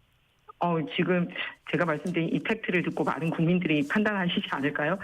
북한 방문 이력 숨기려고 했던 거나 그리고 한미연합훈련을 중단해야지 북핵 문제가 진전이 된다. 네. 이렇게 얘기를 했으니까요. 네네. 자, 지금부터는 국민의힘이 부적격이라고 규정했고 뭐 부적격일 뿐만이 아니라 뭐라는 표현도 썼냐면 이미 국민 검증에서 탈락했다. 뭐 비리 백화점 그 자체다 뭐 이런 아주 강력하게 비난하고 있는 김민석 국무총리 후보자 얘기로 넘어가 보겠습니다. 자, 김민석 후보자에게 제가 이제 하나하나 세세하게 여쭤볼 텐데 가장 크게 네. 문제가 되는 건 뭐라고 보세요? 좀 전에 비리 백화점이라고 말씀하셨는데 듣는 백화점 기분 나쁠 것 같아요. 아 그래요? 백화점이라는 건 드러나 있잖아요. 그런데 사실 우리가 오랫동안 정치를 하신 분이라 이제 뭐 숨겨진 부분이 있을까 했는데 놀랍도록 이렇게 숨겨진 부분이 많아서 비리 창고 내지는 비리 저수지 아닌가라는 생각이 들더라고요. 그러니까 뭐 새로운 게 어쨌든 계속 좀 백화점은 이렇게 진열을 하는데 창고 저수지라는 건 숨겨놨다는 이미지로 말씀하시는 것 같아요. 그런 거죠. 막 은폐되었던 게 이번에 속속들이 많이 드러나고 있지 않습니까? 특히 그 정치인들이 항상 유념해야 되는 부분이 이제 정치 자금이나 재산 관계 이런 부분인데 네. 이번에 제출한 자료만으로는 재산 관계라든지 이 정치 자금 부분이 과거 이미 두 번의 실형을 살았음에도 불구하고 네. 연속해서 이 부분에 대한 해명이 현재까지는 정확하지 않다라는 겁니다. 이게 가장 큰 문제인 것 같습니다. 번 돈은 5억인데 쓴 돈은 13억이다. 그러면 가장 간단한 거는 그 8억이든 뭐 몇 억에 대한 증빙 자료가 있으면 넘어가는 문제 아닙니까? 네, 맞습니다. 그래서 지속적으로 저희가 이제 자료 요청을 했는데요. 네. 어제 이제 국회에서 공식 의결한 자료 요청 요구서가 갔긴 했습니다만 네. 그 전에 이제 인사청문 요구서가 국회에 온 다음에 저희가 약 97건의 자료 제출 요구를 했는데 그게 대부분 이제 뭐 공인으로서 공개하면 좋을 것 같은 내용들입니다. 좀 전에 말씀드렸듯이 이제 재산 증감 내역이나 뭐 이런 부분인데요. 네. 답이 온 게 없습니다. 그리고 그래요. 7건 답을 하면서 5건에 대해서는 뭐 아직 개인정보 동의를 안 했기 때문에 주기가 힘들다. 이 관계 기관에서 그다음에 그런 자료 존재하지 않는다고 딱 2건 넘겨줬거든요. 네네. 판결문하고 사건 번호 이렇게 2개 온 게 현재 다입니다. 그래서 이게 2020년 5월에 이 공인이다 보니까 재산 신고를 해요. 그래서 네네. 마이너스 5억 8천만 원이었던 게 이번에 이제 플러스 2억 1,500만 원이 됐다. 그러면은 네. 말씀하셨듯이 8억이 늘었지 않습니까? 그러면 네네. 언제 어떻게 늘었다라고 하면 돼요. 그런데 쓴 거는 뭐 헌금을 비롯해서 교회 뭐 기부하고 2억 원, 그다음에 카드 현금 2억 3천, 추징금 6억 2천 이러니까 네. 소위 플러스 마이너스가 맞지 않는다는 거. 그래서 첫 번째 해명이 왔었습니다. 총리실을 통해서 네. 뭐라고 왔었냐면 보위금이나 강연료 같은 기타 소득이 있기 때문에 그 부분이 계산이 안 된 것 같다라고 총리실을 통해서 답이 왔는데 예, 기타 소득이 600만 원. 근데 부의금이나 강연료를 구체적으로 보여준 건 아니잖아요. 세세히. 예, 그런데 이제 그 부의금이나 강연료는 이제 기타 소득 항목으로 잡히거든요. 저희가 네네. 늘 공직자 재산 신고를 할 때. 예. 그런데 그 기타 소득의 총합이 620만 원입니다. 지난 5년 동안. 네. 그러니까 이게 이 항목도 해당이 되지 않는다는 얘기입니다. 그래서 요청하는 거는 뭐냐면 빨리 정보 제공 동의를 해서 네. 어떻게 된 건지 자세하게 이렇게 내면 되는데 계속 페이스북에다가 주장만 올리고 있지 그거를 증빙할 구체적인 서류를 내지 않고 있다는 데서 저희가 인사청문회를 참 하기가 힘든 상황입니다. 그러니까 지금 청문회에서 밝히겠다 하는데 지금 충분히 자료를 소명할 수 있으면 지금 내놓을 것 같은데 안 내놓고 청문회에서 밝히겠다는 거는 그냥 이틀 청문회를 나쁘게 말하면 뭉개고 지나가겠다 이렇게 의심하고 있는 건가요? 국민의힘은? 네, 맞습니다. 그래서 청문회라는 거는 사실 이제 3일 내에 청문회를 한다라는 거는 뭐냐면 서류상으로 뭔가 악의가 맞지 않고 네. 이제 본인의 주장과 서류가 다른 것을 그 현장에서 어떻게 되는지 본인의 입을 통해서 확인을 하는 거거든요. 그래서 청문회 과정은 그 전에 청문회라는 회의가 열리기 전에 1년의 쭉 과정이 다 포함이 되는 겁니다. 그래서 자료 제출 요구를 하면 그걸 본인의 주장을 뒷받침할 수 있는 소득 증식 자료라든지 네. 통장 뭐 왔다 갔다 한 거라든지 또 기타 수익이 있으면은 그게 들어온 거 이런 거를 제출을 하면은 되는 건데 그걸 하지 않고 나 청문회 가서 얘기하겠다. 그러니까 네. 말로 주장하겠다라는 거는 이제 해당이 되지 않는다라는 겁니다. 그런데 특히 문제가 되는 거는 뭐냐면요. 네. 보통 그 장관이나 총리 인사청문회를 검증을 할 때는 발표하고 난 다음에 이 자료를 그때 가서 하는 게 아니라 사전 소위 그 검증을 할 때 이 모든 자료를 가지고 대통령실이 관계부처를 통해서 기본 자료를 다 걸릅니다. 청문회 저기 하기 전에. 네, 맞습니다. 그래야지 네. 그 사람을 마음 놓고 이제 임명을 할 수가 있는 거죠. 그 임명하기 전에 그거를 걸른다는 거네요. 네, 인사 검증이라는 거죠. 그게 인사를 발표하기 전에 하는 인사 검증 제도가 있는 거고요. 근데 그게 그게 아까 제가 그런 것들을 제대로 안 했다는 말씀인가요? 그걸 안 한 건지에 대한 의문마저 든다라는 겁니다. 왜냐하면은 인사 검증을 하고 했는데도 네네. 미처 이 인사 검증에서 거르지 못한 게 터져 나오는 게 이제 청문회 과정에서 터져 나오는 거거든요. 예. 그런데 지금 제가 말씀드리는 이 재산 관계나 뭐 이런 거는 뭐 우리가 미처 생각하지 못했던 문제다가 아니라 기본적으로 하는 검증 자료라는 겁니다. 네. 사실 김희정 의원님은 장관도 하셨잖아요. 그래서 이게 제일 잘하실 것 같아요. 네, 그래서 이게 뭐 특정 정권에서만 있었던 게 아니라 모든 공직자들이 재산 신고를 하는 이유가 바로 그것 때문인데 이제 이 부분에 대해서 이제 앞뒤 아기가 맞지 않은 거는 그냥 자료상으로 정확하게 자료를 내면 되는데 그거를 계속 안 하고 있으니 인사청문회를 할 의향이 없지 않은가 이런 생각마저 듭니다. 국민의힘이 이제 이거는 또 그냥 돈 받은 건데 계약서 써놓은 거 아닌가 하는 게 예를 들어서 무슨 그 모친 소유 빌라 전세 계약에 관한 거 이거 참 이상한 계약이다 이렇게 이제 보고 계신 거고 그다음에 또 채권자 후원 회장이 두 분 계시잖아요. 특히 강모 씨 같은 경우에 불법 정치 자금에 연루됐던 사람인데 2018년에 또 4천만 원을 줬어요. 그리고 오랫동안 안 갚았습니다. 이런 것들이 그 밝혀 보면 이제 최종 확인을 해야겠지만 불법 정치 자금으로 인정될 수가 있는 부분이다. 이렇게 국민의힘 보고 있는 건가요? 일단 본인이 아니라면 정확한 자료를 내야 되는데 아니다라면 그냥 이 의혹을 인정하겠다라는 건지입니다. 앞서 말씀드렸듯이 이제 세비로 번 돈이 5억인데 쓴 돈은 13억이 지금 나온 자료로는 그렇거든요. 그러면 이 8억 원의 출처에 대해서는 본인이 증명해야 되는 게 1번이고요. 그리고 두 번째 부분이 이제 개인 채무 논란인데 11명으로부터 1억 4천만 원을 빌렸는데 이게 거의 이제 하루 이틀 상간으로 1,000만 원씩 똑같은 형태로 이제 4인간 채무를 했습니다. 그런데 이 4인간 채무에 등장하는 사람들이 좀 석연치 않다라는 거죠. 한번 과거에 이제 그 두 차례나 확정 판결 나서 불법 정치 자금으로 공여자였던 사람이 했는데 그때 말 그대로 불법 정치 자금을 줬던 사람이 이번에 또 등장을 하는 겁니다.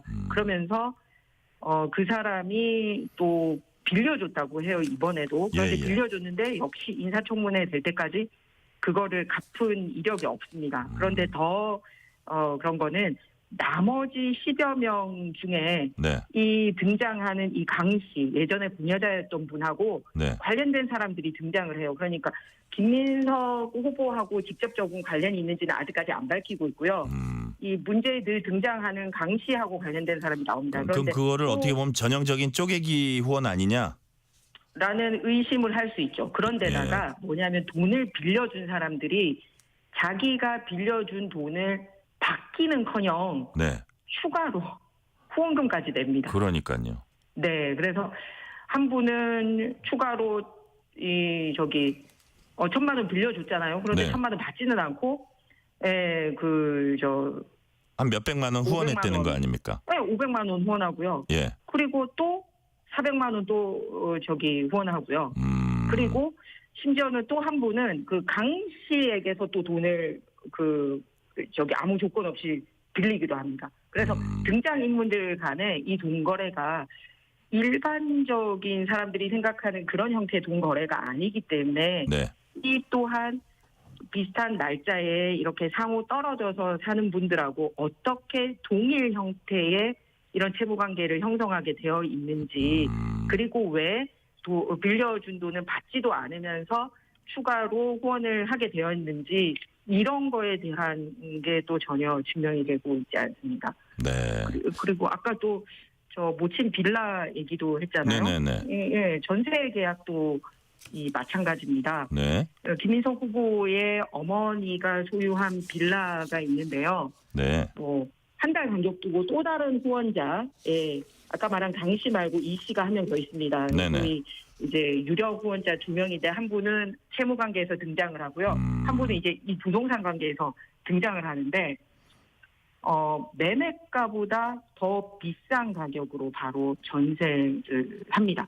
그런데 네. 한 달 뒤에 바로 김민석 후보가 당시 사귀던 분, 지금은 이제 부인이 됐는데요. 그때는 결혼하기 전이었습니다. 네네. 결혼하기 전에 부인에게 한 달 뒤에 재차 같은 주소에 또 전세가 나가요. 당신은 결혼 전이었군요. 네, 맞습니다. 그래서 그러고 나서는 역시 지금 장모가 되실 분에게 또 전세가 나갑니다. 그래서 같은 기간에 이렇게 여러 건 중복 전세가 되어 있는 건지 아니면 진짜 한 달만 살고 전세가 새로 갱신이 된 건지 이런 것도 소명이 안 되고 있고요. 그럼 왜 그러냐 하면은 전세권을 설정한 사람과 네. 실제 주소를 옮긴 사람이 또 다릅니다. 전입신고까지 했다면서요. 그 부인은. 부인은 전입신고를 하고요. 네. 그 이 씨라는 후원회는 전세권을 설정해두고 있습니다. 그러니까 전세권을 설정해둔 사람과 실제 주소를 옮긴 사람, 그러니까 전입신고를 한 사람이 다릅니다. 네. 그래서 계약이 이중으로 되어 있는 건지 실제로 들어가서 산 사람은 누군 건지 그리고 왜 당시 시세보다도 2배나 비싼 가격으로 전세를 이렇게 재차 소위 나중에 장모님이 되실 분까지 해서 3차에 걸쳐서 이렇게 전세가 계속 갱신되는 건지 이런 거에 대해서도 제출하지 못하고 있어요. 보통 이렇게 이 정도 큰 돈이 오가면 사실은 이제 부동산이 중개를 해서 해야 되지 않습니까? 네네. 그런데 중개자 없이 계속 이런 전입신고가 계속 이루어집니다. 전세 계약이. 네네. 예, 자, 그러니까 네네. 이런 서류도 다 제출하면 해명될 수 있는데 제출을 하고 있지 않으니 계속 이제 의혹 상태로 남아 있다라는 말씀을 드립니다. 김민석 후보자는 김어준 씨 방송 같은 데 나와가지고 거기 이제 민주당 지지자들이 많이 듣는 곳이죠. 그래서 옛날 사건을 얘기하면서 정치 검찰이 장난질 쳤다. 정치 검찰과 언론의 협잡이다, 합작품이다, 이런 카르텔이다, 이런 주장도 하고 그랬는데 또 민주당이 이제 김 후보자를 적극 엄호하고 나섰는데 민주당이 보니까 예를 들어서 전처를 증인으로 채택하자고 그렇게 요구한 데 대해서 폐륜적인 정치 공세다. 무분별한 정치 공세다 이렇게 얘기를 하면서 또 주진우 의원 재산 70억이나 있는 사람이 그러냐 그렇게 재산 많으면서 2억 채무는 왜 안 갚았냐 이렇게 메신저를 공격하는 것도 나옵니다. 이런 건 어떻게 평가하십니까? 일단 첫 번째는 후보 본인을 검증받는 자리지 검증하는 인사를 검증하는 게 아니잖아요. 그러면 예를 들어서 주진우를 이제 총리 후보로 한 건가요? 그래서 그걸 묻고 싶습니다. 그리고 재산이 많고 적음에 대한 질의가 아니고요. 그 형성 과정을 증명할 수 있느냐, 그리고 수입과 지출의 악의가 맞지 않은 거를 증명할 수 있느냐의 문제이지 않습니까? 그러니까 부자는 부패하고 가난한 자는 청렴하다 이런 게 아니지 않습니까? 그래서 본인의 재산이 적다고 해서 내가 이렇게 적은 재산에서 어떻게 부패가 있느냐라고 얘기하는 거는 맞지 않다라는 말씀을 드리고 싶고요. 그래서 이런 주장이나 논란이 아니라 그거 다른 의원 공격할 시간에 그냥 서류 하나 떼서 내면은 될 건데 다 클리어가 되는데. 네. 그리고 두 번째는 이제 아마 전처에 대해서 증인 신청을 했던 이유는 뭐냐면 이 상당수 이제 자녀 유학 비용이나 이런 거에 대해서 문제가 나왔을 때 전처가 담당했다라고 얘기를 했는데 그것도 그러면 담당했다라는 서류를 내면 굳이 증인으로 부를 필요가 없습니다. 그래서 증거 자료를 내거나 그러니까 굳이 저희는 전 가족이든 형 가족이든 가족을 부르는 거에 대해서는 저희도 그렇게 원하는 바는 아닙니다. 그런데 서류도 안 내고 있으니 그러면 부를 수도 있지 않냐라고 얘기를 하는데 마치 이게 사건의 본질인 것처럼 얘기를 하면 안 되고요. 저희가 요청한 증인들은 뭐냐면 아까 석연치 않은 이 채무 관계에 있을 때 관계자들을 불러서 어떻게 해서 이런 채무관계가 실제 있었는지를 묻고자 함이고, 또 두 번째는 아까 그 계약, 전세 계약이나 이런 거를 하신 분이 그 전세 계약에만 등장하는 게 아니라 후원 관계라든지 그다음에 프로보노라는 이 공익 재단 만들었었거든요. 기초정보가. 그런데 거기도 또 등장을 하거든요. 그래서 이렇게 여러 차례 재산이나 관련된 활동에 등장을 하시는 분들이라서 이런 분들을 증인 채택으로 하고자 했습니다. 근데 민주당은 어떤 사람 증인이 신청했는지 아세요? 윤석열, 한덕수. 그것만 아니고요. 그 전직 공무원들 전원 다 불렀습니다. 아, 그렇습니까? 네. 그리고 그 소위 10월 23일 이른바 계엄 사태를 따지겠다는 겁니까? 그래서 뭐냐면 군인들 포함해가지고 여기 증인 신청이 한 55분 그 관계자만 그래서 이 군인들이라든지 전임 국무위원 이런 분들 그다음에 이 김문수 대통령 후보 이런 분들까지도 다 불렀어요. 그래서 오죽했으면 우리가 올바른 인사청문회를 위해서 우리 당 간사가 좋아요. 그러면 당신들이 부르는 증인 다 받을 테니까 올바른 인사청문회를 위해서 우리가 신청하는 증인 다 받읍시다라고 했더니 그것도 안 받아들이더라고요. 그래요. 네, 주진우 의원은 이런 얘기했어요. 허위사실 유포 혐의 그 민주당 의원들 고발하면서 조직적인 인사검증 방해 행위다 이런 얘기를 했거든요. 동의하세요? 맞습니다. 그래서 왜냐하면은 그러면은 민주당이 제출한 증인 참고인도 우리가 다 받을 테니 우리도 다 받으세요 했더니 설마 우리가 이거 다 받을지 몰랐나 봐요. 그러니까 이거를 실제로 증인 참고인 하려고 명단을 제출한 게 아니라 이렇게 하면 우리도 포기하지 않을까라고 제출했다는 걸 스스로 밝혔다라는 거죠. 아, 그렇군요. 네, 그래서 생각보다 훨씬 더 심각하게 그렇게 한 거고 뭐 가족 부른다라는 거는 저희의 실제 협상안에는 들어있지 않기 때문에 프레임입니다. 그래서 제가 어제도 인사정무특위에서 가족을 부르려고 하는 게 없었고 최종 협상안에 없었기 때문에 자꾸 그걸로 이 증인 참고인 면피하려고 하지 마라. 실제로 이 동관계에서 핵심 인물을 불렀으면 한다라고 말씀드렸습니다. 그러니까요. 그리고 마지막으로 아까 말씀 주신 것 중에 그 과거에 이미 판결 난 거에 대해서도 반성하지 않는 부분에 대해서 사실 좀 놀라고 있습니다. 그러니까 새로운 의혹은 본인이 벗어나면 되는 거고요.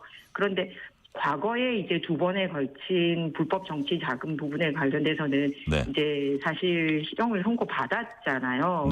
그런데 그것도 부인하는 거를 보면서 깜짝 놀랐는데 사실 지난 사건이다 보니까 사람들이 그런가 이렇게 할 수도 있을 것 같아서 간단히 말씀을 드리자면 그 SK로부터 현금 2억 원을 받았는데 당시에는 우리나라에 5만 원권이 존재를 하지 않았었습니다. 그러다 보니까 이제 10,000원권으로 받았는데 쇼핑백 하나에 이제 시연을 했거든요, 당시에. 그런데 3,000만 원이 들어가기 때문에 이게 사실 쇼핑백 6개를 꽉꽉 터질 듯이 2억 원을 본인이 직접 건네받은 겁니다. 그런데 그 돈의 무게만 23.2kg이었거든요. 그래요. 그런데 당시에 2억 원에 대한 느낌을 아시려면요. 대졸 신입사원 월급이 180만 원이었는데 이게 9년치 월급입니다. 그런데 이거를 무슨 표적 수사라고 얘기한다 그러면은 이 사실은 엄연히 존재를 하고 있잖아요. 그러고 나서 두 번째 역시 이번에도 그 채무관계에 등장하는 그 강신성 씨라는 분 등 3명으로부터 그렇게 한 번 이 법적 고통을 겪고 나서도 또 7억 2천만 원을 받아요. 그런데 그때도 차명 계좌도 동원하고 홍콩 달러도 받고 미국 달러도 받고 막 그랬거든요.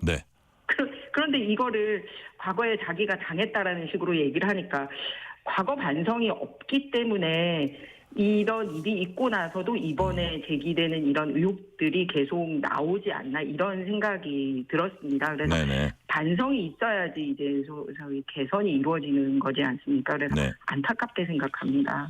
시간이 거의 다 됐지만 마지막으로 그 국민의힘 관련 질문 하나 드릴게요. 자, 국민의힘 일각에선 꼭 선거에 이긴 정당 같다 이런 자주 섞인 좀 비판도 나옵니다. 총선, 대선, 큰 선거에서 연패해온 국민의힘에겐 내년 6월 지방선거가 이제 분기점이 될 수도 있습니다. 완전 주저앉냐 혹은 다시 일어섰냐 기로라는 얘기도 하는데 그래서 국민의힘이 좀 어려운 질문인데요. 어떤 사람이 그러니까 뭐 특정 인물 석자를 물어보는 건 아니지만 어떤 사람이 국민의힘 당대표가 돼야 하며 국민의힘이 다시 국민 신뢰를 회복하기 위한 관건은 뭐라고 보시며 그런 부분을 좀 말씀을 해주세요. 저희 오늘 아침에도 그 당내 그 쇄신과 혁신을 바라는 국회의원들 한 20명이 모여가지고 네. 국민의힘 혁신 방안 관련돼서 외부 교수님 2분 모시고 열띤 토론을 약 3시간 가량 했었거든요. 그렇군요. 했는데 네. 거기서 나오는 게 뭐냐면 지금 쇄신이 당장 이번에 누가 뭐 이 백마탄 지도자가 나타나서 당대표가 되면 우리가 쇄신이 되고 이게 잘 되고 그런 과제는 아닌 것 같습니다. 그리고 두 번째로 역시 너무 우리가 방금 이제 인사청문회에 나오신 분들이 이렇게 잘못됐고 네. 또 선거 과정에서 현 대통령의 사법 리스크 이런 거를 언급하는 거는 당연히 해야 되는 부분이지만 너무 그쪽에만 기댄 면도 없잖아 있습니다. 그러니까 네네. 상대가 잘못하는 거에 대한 지적도 일사불란하게 정말 민주당이 왜 국민의힘 공격할 때 왜 이렇게 자기 몸 안 사리고 이렇게 일사불란하게 하잖아요. 네. 그래서 그런 것도 우리가 부족하긴 했는데 이제 팩트 베이스로 싸우는 부분 네. 그리고 실제 비판 세력이 되는 부분도 있는데 또 하나 내부에서는 그럼 과연 너네들은 진정성 있게 새로운 아젠다를 선점하고 그렇게 이 진짜 혁신하는 모습을 보였냐라는 부분이거든요. 네네. 그래서 그게 이번에 한 번 있는 전당대회 당 대표가 누가 되고의 문제가 아니라 87년 헌법에 생명이 다했듯이 지금의 정당 모습은 과거 김종필 총재가 만들었던 정당 모습을 기존 정당들이 그대로 가져가고 있습니다. 네.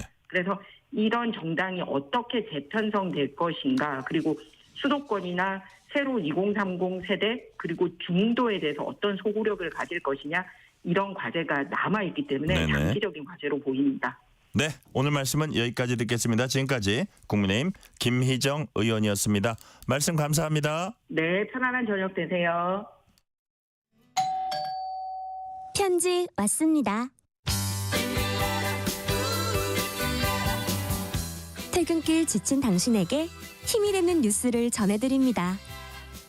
매일 저녁 당신과 함께 읽는 세상 이야기 KBS 1라디오 뉴스레터 K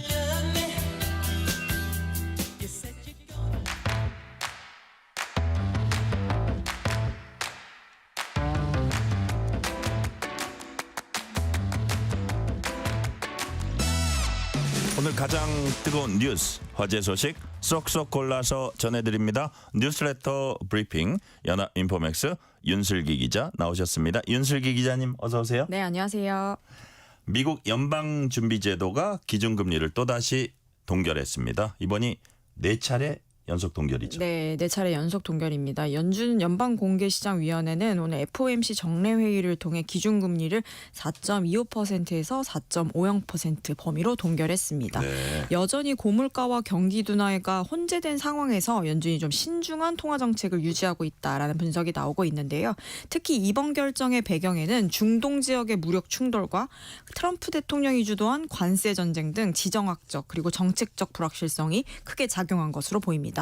연준은요, 경제 활동은 견고한 속도로 확장되고 있고 노동시장도 탄탄하지만 물가 상승률이 여전히 다소 높은 수준이다라고 밝혔습니다. 이번 회의에선 점도표도 함께 공개가 됐다고 합니다. 연준 위원들의 금리 인하 전망에 좀 변화가 있었나요? 네, 그렇습니다. 연준은 향후 금리 수준을 좀 가늠할 수 있는 점도표도 공개를 했는데요. 네. 작년 말에 이어서 올해 기준금리를 0.5%포인트 인하할 가능성은 유지됐지만 세부 내용을 보면 금리 인하 없음을 예상하는 위원이 좀 늘었다는 점이 눈에 띄고 있습니다. 네네. 구체적으로 위원 19명 중 7명이 금리 인하 없음을 예상했는데 이게 3월에는 4명이었거든요. 그런데 이렇게 3명이 늘어난 수치인 겁니다. 결국 한두 차례 금리 인하를 예상했던 위원들이 인하 없음의 방향으로 움직였다라고 이해할 수 있고요.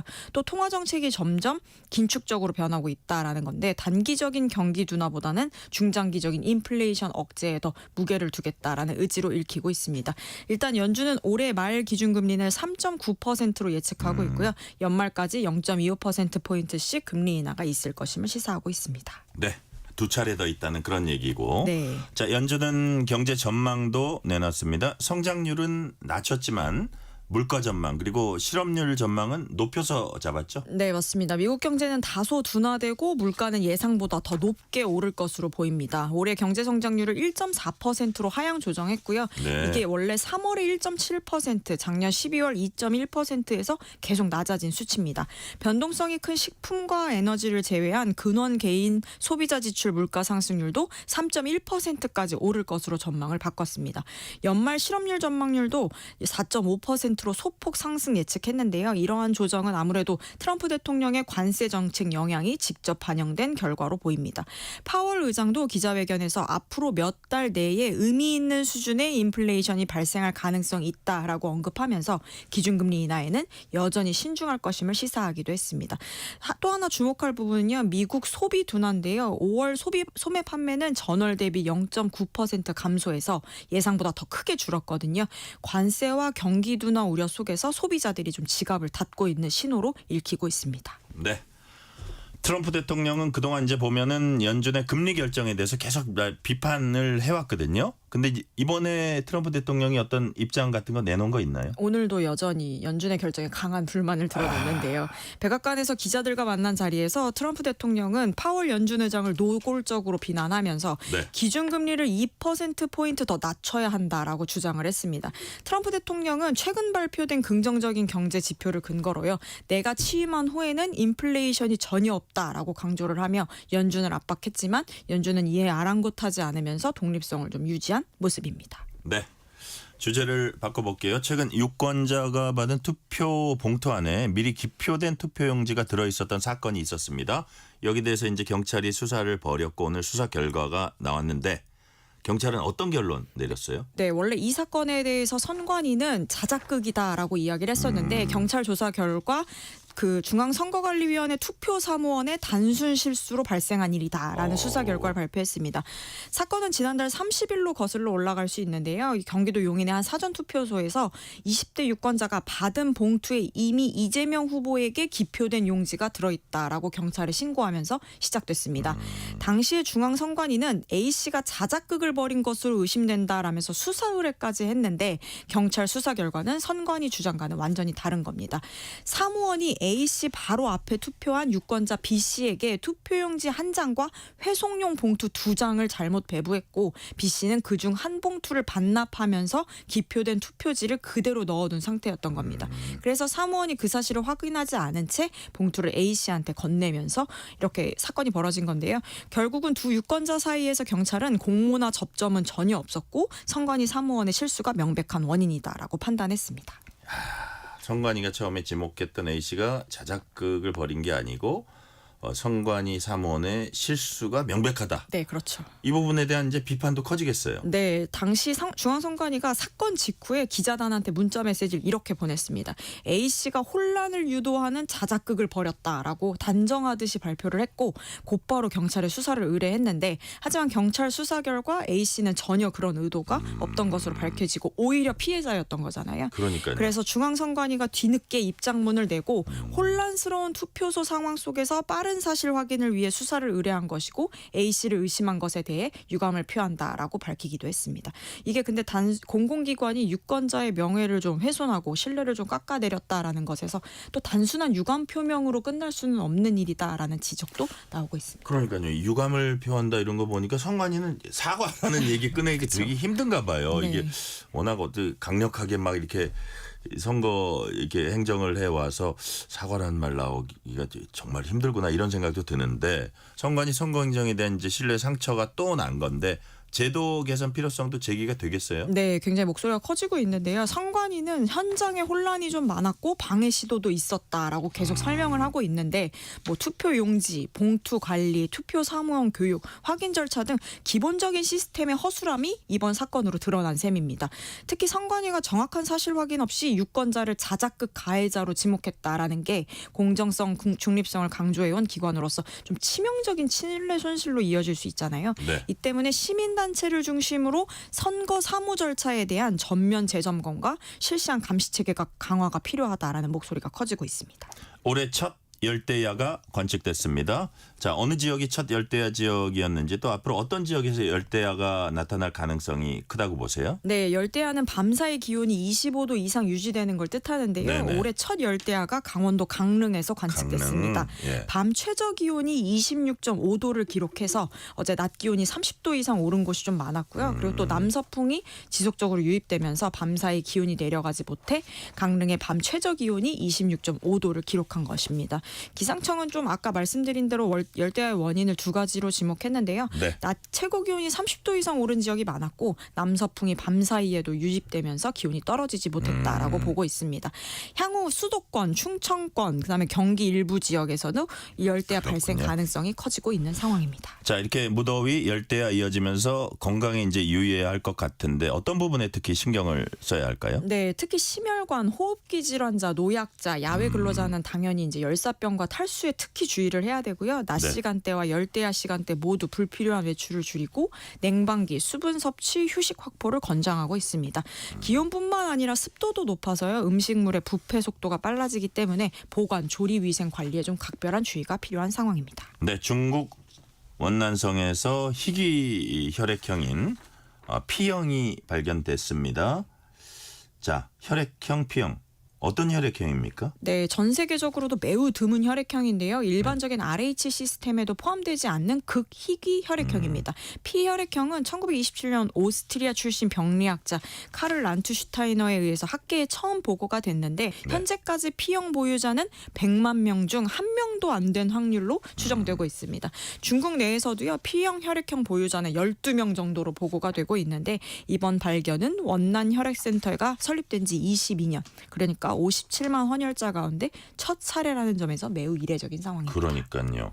자, 근데 P형 혈액형 보유자가 겪을 수 있는 의료적 위험이 있다고 해요. 어떻게 대비해야 됩니까? 네, 우선 P형 혈액형은 자신과 같은 P형 혈액만 수혈을 받을 수 있기 때문에 응급 상황에서 수혈이 좀 어렵고요. 생명의 직접적인 위험을 초래할 수가 또 있습니다. 여성이 P형일 경우에는 임신 시 면역학적 이유로 습관성 유산이나 태아 사망 위험이 좀 높아지는 경우도 있어서 P형 혈액 보유자가 일반적인 사람들과는 좀 다른 항원과 항체 반응을 보이고 있기 때문입니다. 그렇군요.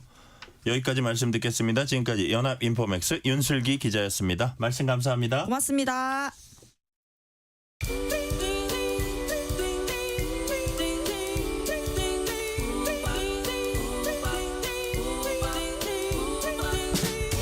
오늘 하루 뉴스를 정리해주는 다정한 편지 한 통.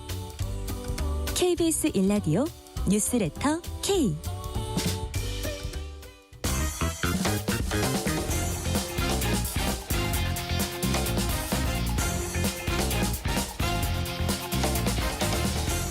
한 주의 스포츠 소식 전해드립니다. 스포츠는 완수. 이번 주 스포츠 뉴스 KBS 김한수 기자와 완수 해보겠습니다. 김한수 기자 어서 오세요. 네, 안녕하세요. 프로야구 얘기부터 해봅니다. 어제 기아 KT와 경기에서 역전승 거두면서 4연승 어느새 공동 5위까지 차고 올라왔습니다. 김도영, 나성범, 김선빈 이런 주축 선수들이 사실 다쳤잖아요. 부상인데 4연승 질주 굉장해요. 지난주에 말씀드릴 때만 해도 7위까지 이제 승률 5할이다. 걸려 있는 팀이 기아였거든요. 그러니까요. 그런데 이제 4연승 거두면서 사실 아까 말씀하신 것 중에 이제 뭐 김도영 선수 개막전부터 부상 당해가지고 좀 힘든 상황이었고 뭐 최근에는 윤도현 선수까지 그러다 보니까 주축 선수들 모두가 줄부상입니다. 뭐 사실 야수 8명 중에 4명이 부상.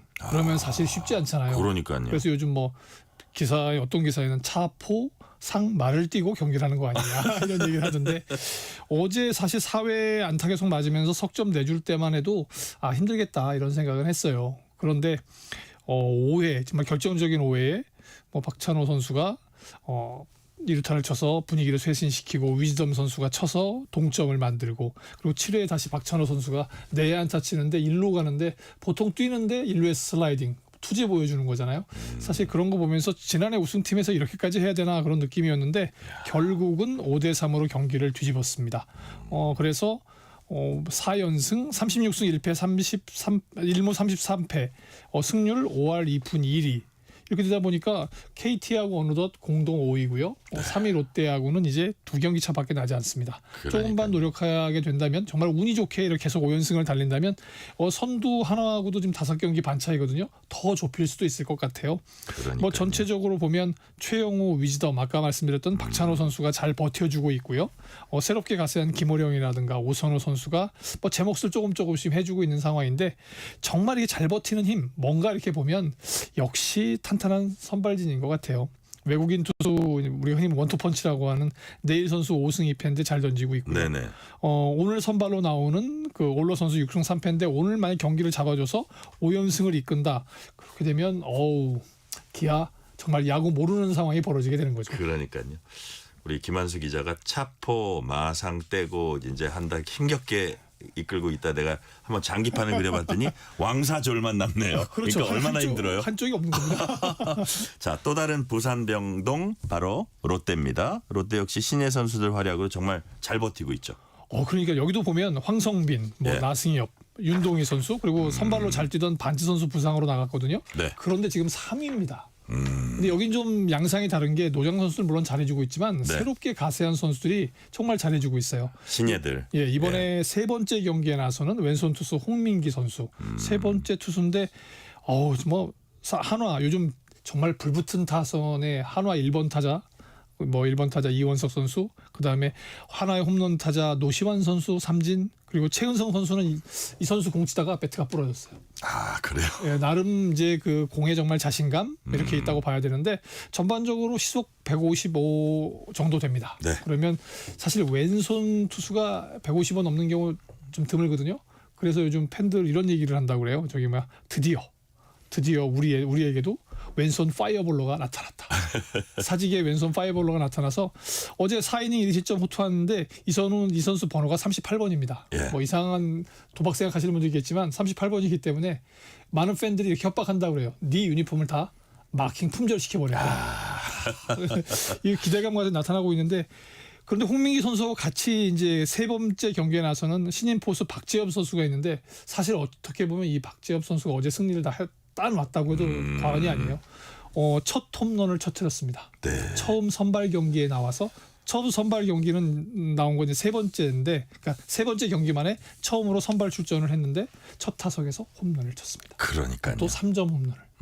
그러다 보니까 경기 어제 쉽게 풀어가게 돼서 6대3으로 승리를 거뒀는데 이 선수 세 경기 내용을 보니까 4타수 4안타 중에 2루타 하나 홈런 하나. 뭐 이 정도면 뭐 거의 장타를 과시하는 선수이기 때문에 요즘 이런 새로운 선수들이 나오면서 물론 아직은 좀 섣부르긴 합니다만 신인왕 경쟁에도 조금만 더 하면 가세할 수 있지 않을까 싶고요.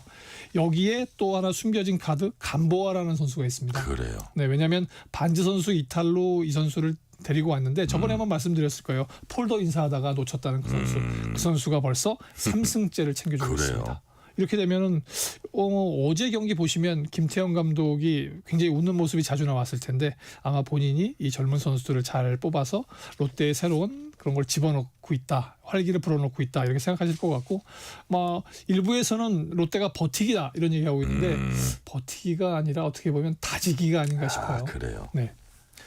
자, 지역별로 비가 내리는 곳들이 이제 있습니다. 이른 장마철 시작되면서 자, 이러다 보니까 프로야구 경기 중단과 진행 여기에 대한 명확한 기준이 필요하다. 이런 목소리도 나오고 있나 봐요. 네. 사실 지난 일요일 경기를 보셨으면 네. 한화하고 LG가 반경기 차 1, 2위였거든요. 그러니까 이기는 팀이 선두가 되는 상황이다 보는 상황이었는데 이게 참 공교롭게도 5회 말에 4대4이던 경기가 한화가 1점을 더 보태서 5대4 경기가 됐어요. 예. 여기서 끊어버리게 되면 너무 한화한테 편파적 같은 느낌을 주잖아요. 그렇죠. 심판이 끊지도 못하고 경기를 어떻게 해야 되나 하고 있는데 30분 지나고 1시간 지나고 결국은 콜드게임을 선언을 못한 상황에서 경기가 재개됐는데 1시간 44분 만에 재개가 됐습니다. 그래요. 한번 생각해보면 선수들도 몸이 식었을 거기 때문에 부상의 위험도 있고 또 관중들 야구장 아시잖아요. 야구장에 이렇게 한마디로 돔구장이 아니었기 때문에 비다 맞아가면서 팬들이 그걸 이제 좋게 얘기하면 즐기고 팬심을 발휘할 수는 있지만 한편으로는 안전이라든가 건강에도 위협할 수 있는 상황입니다. 그래요. 네, 근데 전체적으로 이런 기준이 명확하지 않아서 문제가 되고 있는데 사실 2년 전에도 이런 얘기 있었거든요. 경기가 무려 3시간 22분 그러니까 3시간 24분이죠. 3시간 24분 그때도 하나였네요. 하나와 KT가 경기가 서서 이거 대체 뭐냐. 한 경기 할 시간 동안 서서 있는 것이 말이 되느냐. 경기를 세우는 게 말이 되냐 이러는데 그 장마철이 시작되고 물론 지금 순위 다툼 굉장히 치열합니다만 선수보 네. 팬들의 안전을 생각해서 뭐 좀 시간을 정해야 될 것 같아요. 뭐 45분 1시간이 지나면 뭐 콜드 게임을 선언하기로 하자. 네. 이런 것들이 안 되게 된다면 야구와 또 다른 문제를 낳을 수도 있을 것 같습니다. 네. 이번엔 메이저리그로 가볼게요. LA 다저스 오타니 쇼헤이가 무려 663일 만에 마운드에 올라서 투타 겸업 재개했습니다. 자, 돌아온 투수 오타니 잘 던졌어요. 네, 잘 던졌어요. 예. 물론 본인이 기대한 거는 모르겠습니다만 메이저리그 유일의 이도류다 그랬는데 네. 그동안 부상 때문에 타자로만 물론 작년에 타자로 굉장한 기록을 세웠지만 무시무시했죠. 네, 투수 오타니가 지난 17일이죠 우리 시간으로 샌디에고와의 홈 경기에 선발 투수 출전했는데 그 경기는 마치 무슨 영웅의 귀한 그런 것을 보는 거였어요. 그러니까요. 네, 오타니 선수가 마운드에 오르는데 모든 팬들이 일어나서 기립박수를 보내줍니다. 그리고 경기에 들어서 첫 구를 굉장히 빠른 볼 157km를 던져요. 물론 이 선수가 뭐 준비는 해왔겠지만 투구라는 게 사실 좀 타격과 달라서 굉장히 예민한 부분들이 있거든요. 근데 몸을 정말 잘 만든 것 같고요. 그러다 보니까 지난 2023년 8월 24일 이후에 663일 만에 등판. 그리고 그 구위만 보면 1년 10개월의 공백 있었나 정말?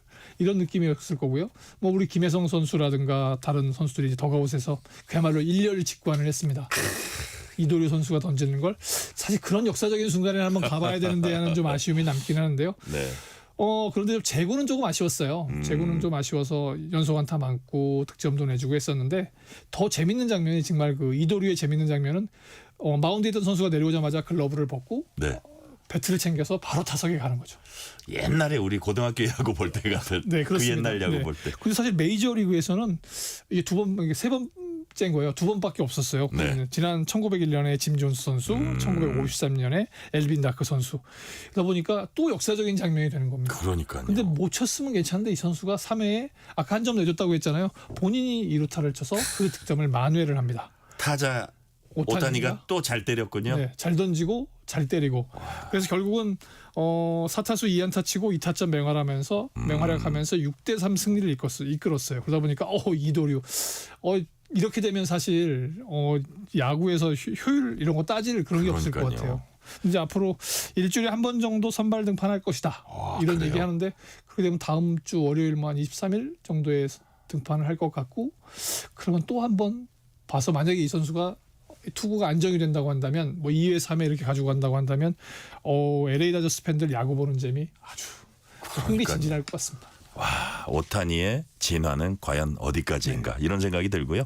같은 팀 LA 다저스 김혜성이 신인왕 모의 투표를 했나 봐요. 여기서 내셔널리그 2위에 올랐다고요. 네. 그 메이저리그 공식 홈페이지에서 전문가 34명을 이렇게 해서 이번에 대체 신인왕은 누가 될 것 같아라고 이제 투표를 했어요. 그런데 이제 3표가 나와서 1위 3표가 나와서 전체 2위입니다. 물론 이제 1위하고는 격차가 있어요. 왜냐하면 지금 그 애틀랜타의 볼드윈 선수가 포수긴 한데 뭐 47경기 나와서 뭐 타율 2할 8푼 이상 치고 있고 홈런도 7개씩 치고 있어서 김혜성 선수보다는 낫습니다. 그런데 김혜성 선수가 등판한 횟수라든가 이게 좀 적거든요.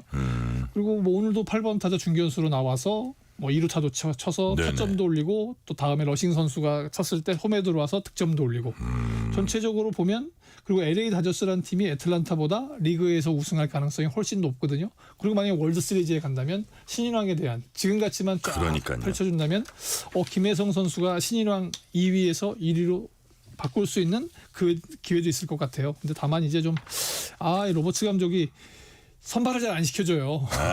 그래요? 예, 왼손 투수가 나오지 않으면 선발을 잘 안 시켜줘서 조금 불리한 면은 있는데 전체적으로 안정된 것 또 나가서 지금 도루 6개 시도에서 6개 모두 성공했잖아요. 이런 것들을 결정적일 때 보여준다면 결국 중요한 경기에선 김혜성 선수를 쓰지 않을까 싶어요. 그러면 신인왕도 어느 정도 마음에 두고 욕심을 한번 내봐도 될 것 같습니다. 네.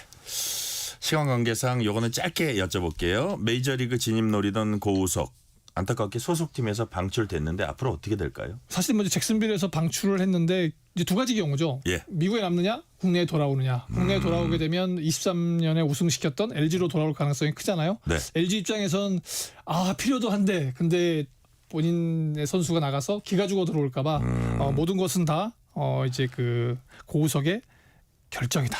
그리고 연락을 기다리겠다고 했기 때문에 뭐 돌아와서 다시 한번 절치부심해서 도전해보는 것 나쁘지 않을 것 같습니다. 네, 이번엔 손흥민 선수 얘기입니다. 잉글랜드 프로축구 토트넘 손흥민의 거취. 자, 8월 방한 친선 경기 뒤에 결정될 것이다. 이런 현지 보도가 나왔어요. 네, BBC에서 분석을 했는데 지금쯤이면 사실 어느 정도 윤곽이 이적 윤곽이 정해져야 되지 않냐. 남을 것이냐 갈 것이냐 정해져야 된다고 생각을 하는데 이런 가능성을 제기했어요. 토트넘이 아시아 투어를 하게 되는데 7월 31일 홍콩에서는 아스날 경기, 8월 3일 서울에서는 뉴캐슬과 경기를 하게 됩니다. 네. 이렇게 되는데 만약에 손흥민이 빠진 토트넘 뭔가 주최 측에서도 달가워하지 않을 거고 계약 위반이라고 할 수 있을 것 같거든요. 네. 그러다 보니까 그것 이후에 결정을 하겠다.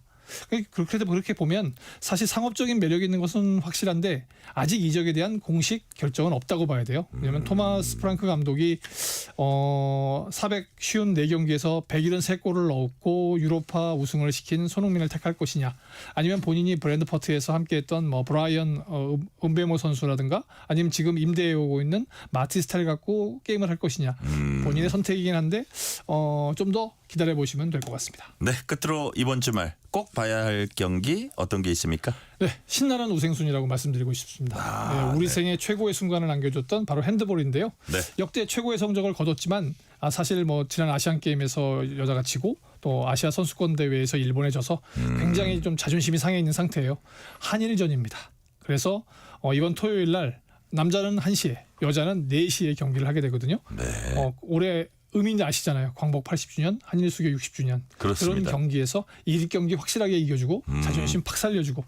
그래서 한 가지 핸드볼 팬이라든가 스포츠 팬들에게 부탁하고 싶은 게 있는데 네. 목소리 크신 분들은 청주 경기장에 모여주셨으면 좋겠습니다. 거의 기루 제압하게. 네, 홈그라운드의 이점이 뭔가를 한번 보여주면서 사실 한일전 우리 가위바위보도 질 수 없다고 하잖아요. 홈에서 열리는 한일전에서 대한민국 한번 외쳐보시면서 우리 선수를 다시 한번 길을 살릴 수 있게 한대볼이 아니라 핫대볼이 될 수 있게 열정의 기름을 확 부어주셨으면 좋겠습니다. 네, 오늘 말씀 여기까지 듣겠습니다. 지금까지 김환수 KBS 기자였습니다. 말씀 감사합니다. 행정안전부에서 발표한 재난속보 알려드립니다. 무더위가 지속되면서 물놀이 중 안전사고 위험이 높아지고 있습니다. 행안부는 해수욕장이나 하천, 계곡 등에서 물놀이를 할 경우 반드시 안전장구를 착용하고 학교나 가정에서는 사전에 행동 요령을 지도해 줄 것을 당부했습니다. 오늘 뉴스레터 K는 여기까지입니다. 커피 쿠폰 당첨자 명단은 뉴스레터 K 홈페이지 확인해 주시고요. 오늘 끝곡으로는 롤링스톤스의 Painted Black 듣겠습니다. 오늘도 함께해 주신 청취자 여러분 진심으로 감사드립니다. 지금까지 뉴스레터 K 전종철입니다.